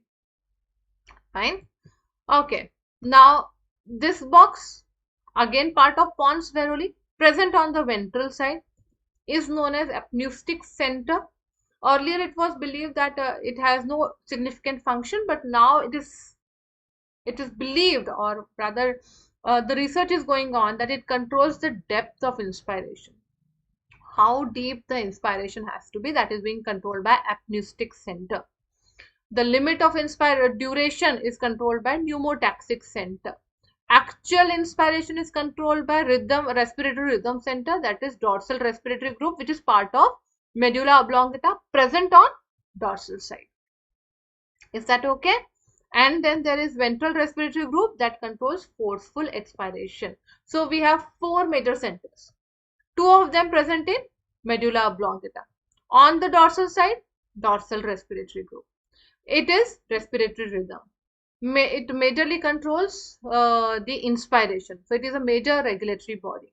On the ventral side, you have ventral respiratory group. Comes into being when you are forcefully expiring. All right. Pons varoli has two sections. On the dorsal side, pneumotaxic center. It regulates the function of DRG. It limits the duration of inspiration. On the ventral side, you have apneustic center that controls the depth of inspiration. All right. Now, apart from the length and depth of inspiration and expiration, the whether you are supposed to breathe or not also depends upon the amount of H plus and CO2 that you have in your blood or CSF or lymph. So for that, since we are talking about the part of the brain has CSF, and in between the dorsal respiratory group and ventral respiratory group, which are part of medulla oblongata, there is a small patch of chemoreceptors. This small patch is known as a central chemoreceptor. So this patch is in contact with the CSF and the brain fluid, and it eventually comes to know about H plus and CO2. And whenever there is any change in the level of H plus and CO2, suppose if they increase too much, then it sends the message to DRG immediately from here to here, right?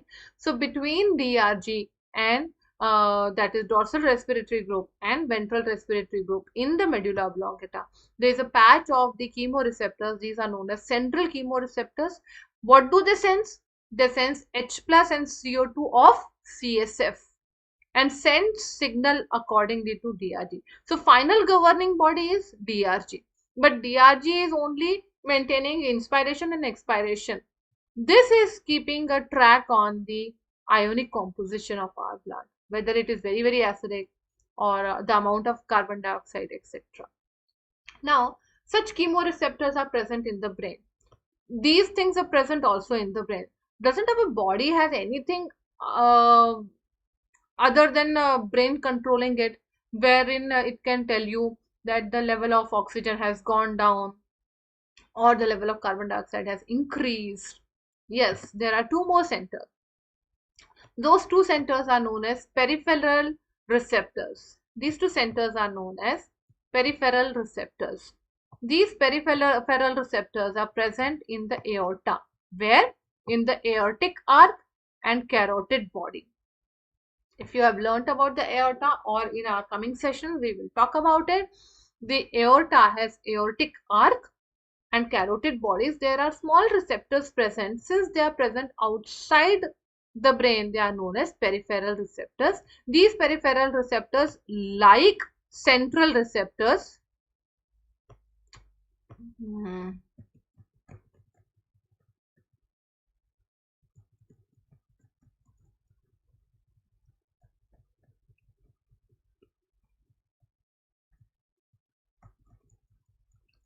These peripheral receptors, like our central receptors, are sensitive to H plus and CO2, right? So they are sensitive, the central receptors and peripheral receptors are sensitive to H plus and CO2. They both send the signal to DRG. Are you following it? Each one of you. Now, nowhere have I used the word oxygen, which means our body is not sensitive to oxygen. Our deoxygenated blood itself has 15 ml of oxygen. Our body is not sensitive to oxygen. Our body is sensitive to H plus and CO2, right? Which means oxygen's role in regulating the rhythm is insignificant. Please remember that. The role of oxygen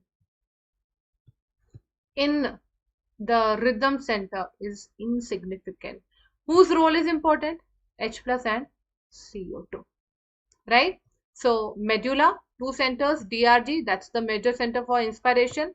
BRG comes into being only during forceful expiration. In between the two chemoreceptors, they are central chemoreceptors, sensitive to H plus and CO2 minus. CO2, sorry. And then pons, it has got two centers, pneumotaxic center and apneustic center. Both of them regulate the DRG, so that DRG should not do anything in excess. Like central chemoreceptors, you have peripheral chemoreceptors also, which are present in aorta, in aortic arc and carotid bodies. And they are sensitive to H plus and CO2. All these chemoreceptors are only sensitive to H plus and CO2. None of them are sensitive to oxygen. Oxygen does not play any important role in regulating the rhythm center. Rhythm center is regulated by the level of H plus and CO2, right? Okay. Very important thing. Now this is something that you will have to mug it up. There is no way out that any other thing that you can do of it. Pulmonary volumes, right? Pulmonary volumes means the amount of air that you can hold, expel or receive in your lungs under different conditions is known as pulmonary volume.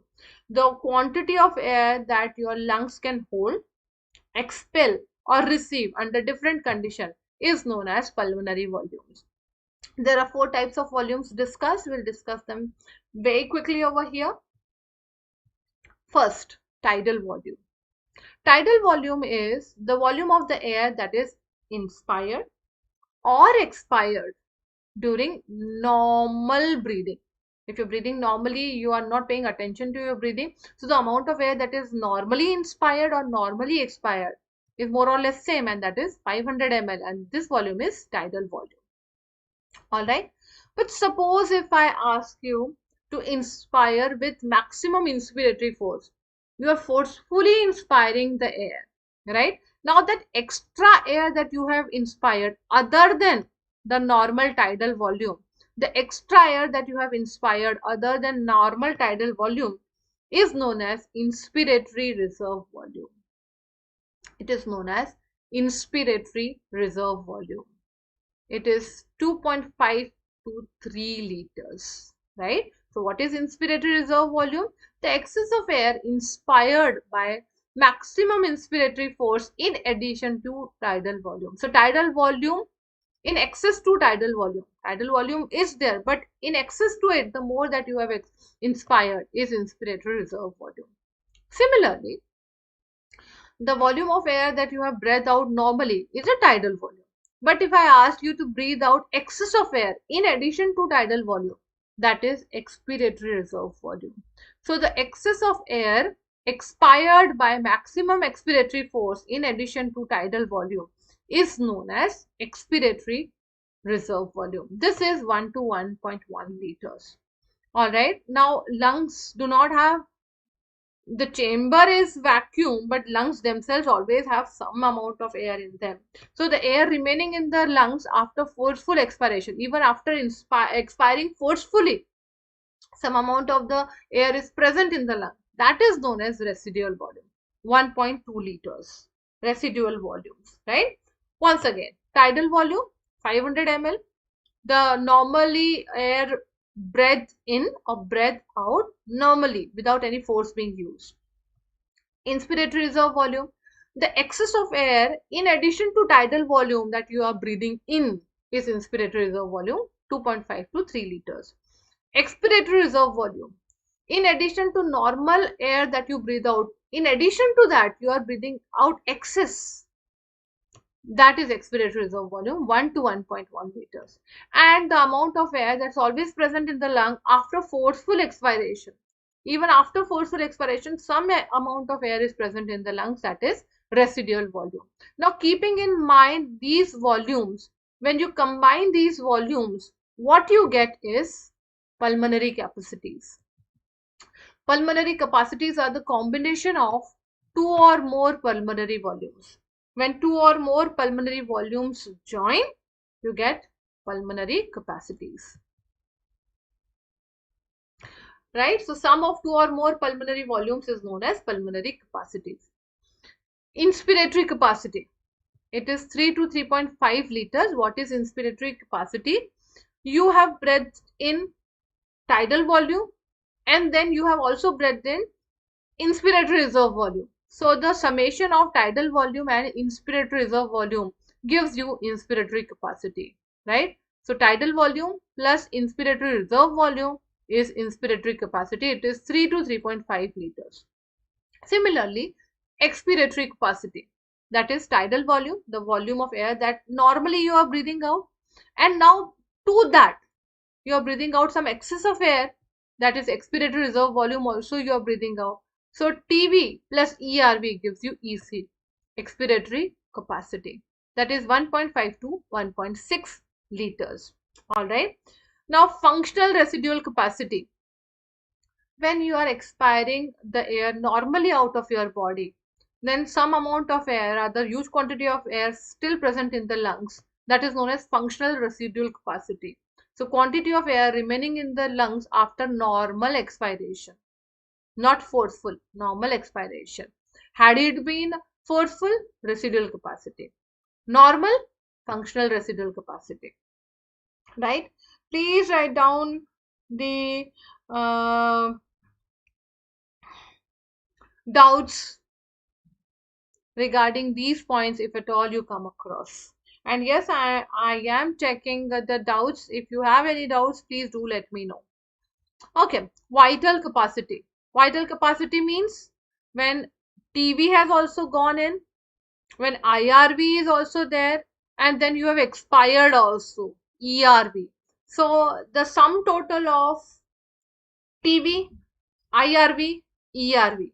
So the maximum quantity of air that a person breathe in after forceful expiration. So if person is forcefully expiring, that volume of ERV has to be compensated. Normal volume has to be TV compensated, and since you are getting in more air, IRV should also be there. So vital capacity is sum total of TV, IRV and ERV. It is 4.3 to 4.8 liters. Right. Finally, total lung capacity. What is the maximum capacity that of the capacity of your lung to hold the air? That is total lung capacity. It is TV, IRV, ERV and RV. Sum total of all the volumes, TV, IRV, ERV and RV. That is known as total lung capacity. So from here, you can make changes over here, right? For IRV and TV, I can replace it with IC. For TV, IRV and ERV, I can replace it with VC. So TLC can also be VC plus RV. Likewise, you have to be very careful while you are answering these questions in NEET, because questions are definitely asked from such segments because they are application based. All right, so you have to be thorough. Remember, volumes are just single, but when we talk about capacities are combination of volumes. There are four volumes, there are four capacities. All right, there are four volumes and there are four capacities. Is that okay? All right. we are coming towards the end of the topic, that is disorders of respiratory system. The first disorder is asthma. It is not asthma. In English, we pronounce it as asthma. Now, asthma takes place at the level of bronchioles.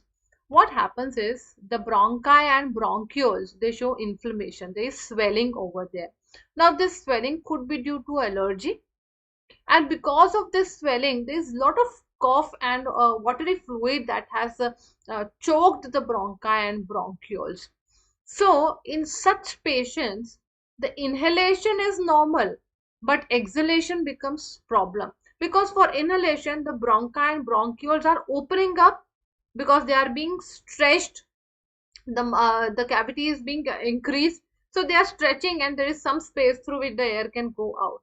But when the air has to move out, the bronchioles and bronchi need to contract and they have to move the air out.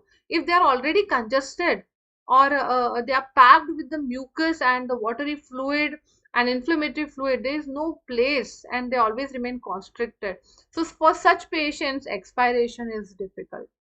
All right. So what is asthma? Asthma is inflammation of bronchi and bronchioles. Bronchi and bronchioles are the part of the lungs. Because of the inflammation, the expiration becomes really, really difficult.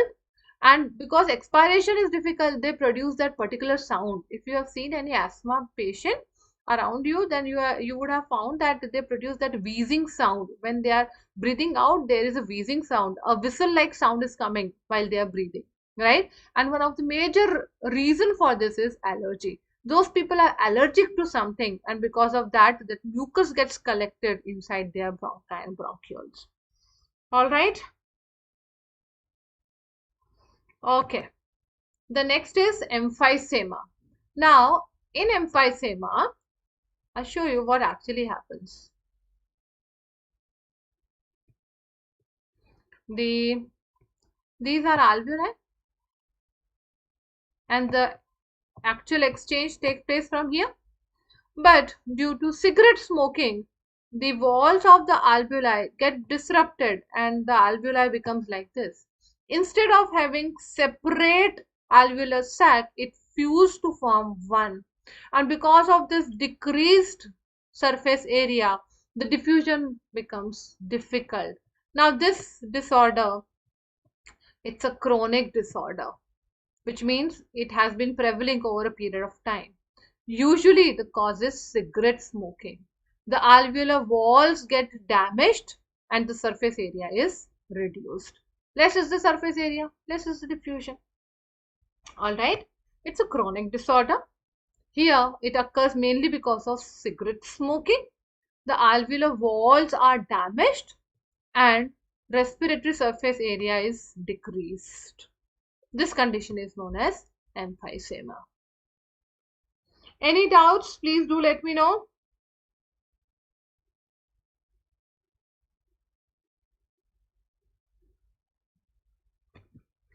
Okay. Occupational respiratory disorder. Now, in occupational respiratory disorder, these are the disorders which occur due to some industrial pollutants. If there is a worker who is working in the industry and that industry is of asbestos or some sheet, there are fine dust particles present in the air, right? Those dust particles get inside the lungs. They cause inflammation and fibrosis due to long exposure, and lungs get damaged. They also, the body's defense system cannot also cope up with this, because this is it's taking place on the daily basis. So daily that laborer or worker is going to the industry, those dust particles or pollutants are inhaled and they cause inflammation and fibrosis, right? So for such, masks must be used. Masks should be used and it should be mandatory. Now these days masks are must, but otherwise in industries masks must be used to prevent the entry of the fine particles. Such disorders which occur because of occupation are known as occupational respiratory disorder. The last one in the series is carbon monoxide poisoning. Now, carbon monoxide poisoning. Suppose if person is present in a room where there was a fire was lit. Some wooden pieces were burned because it must be very cold outside. And in a closed area, when you burn anything, because of decrease in oxygen, the burning of wood is not proper, it's not complete. And instead of producing carbon dioxide, it produces carbon monoxide. So suppose if person is sleeping in such a room or is present in such a room where unburned or incompletely burnt wooden particles or hydrocarbons are kept, then carbon monoxide is present in that area. This carbon monoxide, to your surprise, has 250 times more binding capacity, मतलब जहां oxygen haemoglobin के साथ bind करेगा उससे 250 times carbon monoxide bind करेगा. So if there is haemoglobin, there is oxygen and there is carbon monoxide, hemoglobin will bind to carbon monoxide, will not bind to oxygen. Why? Because binding of hemoglobin to carbon monoxide is a stable compound, it forms a stable compound, jabki binding of oxygen to hemoglobin was an unstable compound. So naturally, nature will go towards a stable compound. Once a bond between carbon monoxide and hemoglobin is formed, now this is a stable compound and it will not deliver oxygen. So a person will have insufficiency of oxygen and will die due to lack of oxygen. Asphyxiation. That is what we call it as asphyxiation, right? So in any room where there are unburnt carbon particles, those carbon particles combine with oxygen to form carbon monoxide. This carbon monoxide has 250 times more binding affinity to oxygen, to hemoglobin. It will not allow transport of oxygen to the body, right? Okay, now carboxyhemoglobin is a stable compound. Once hemoglobin is bound to carbon monoxide, it will not bind to oxygen. Carboxyhemoglobin will prevent the delivery of oxygen to our body and person will die due to lack of oxygen. All right.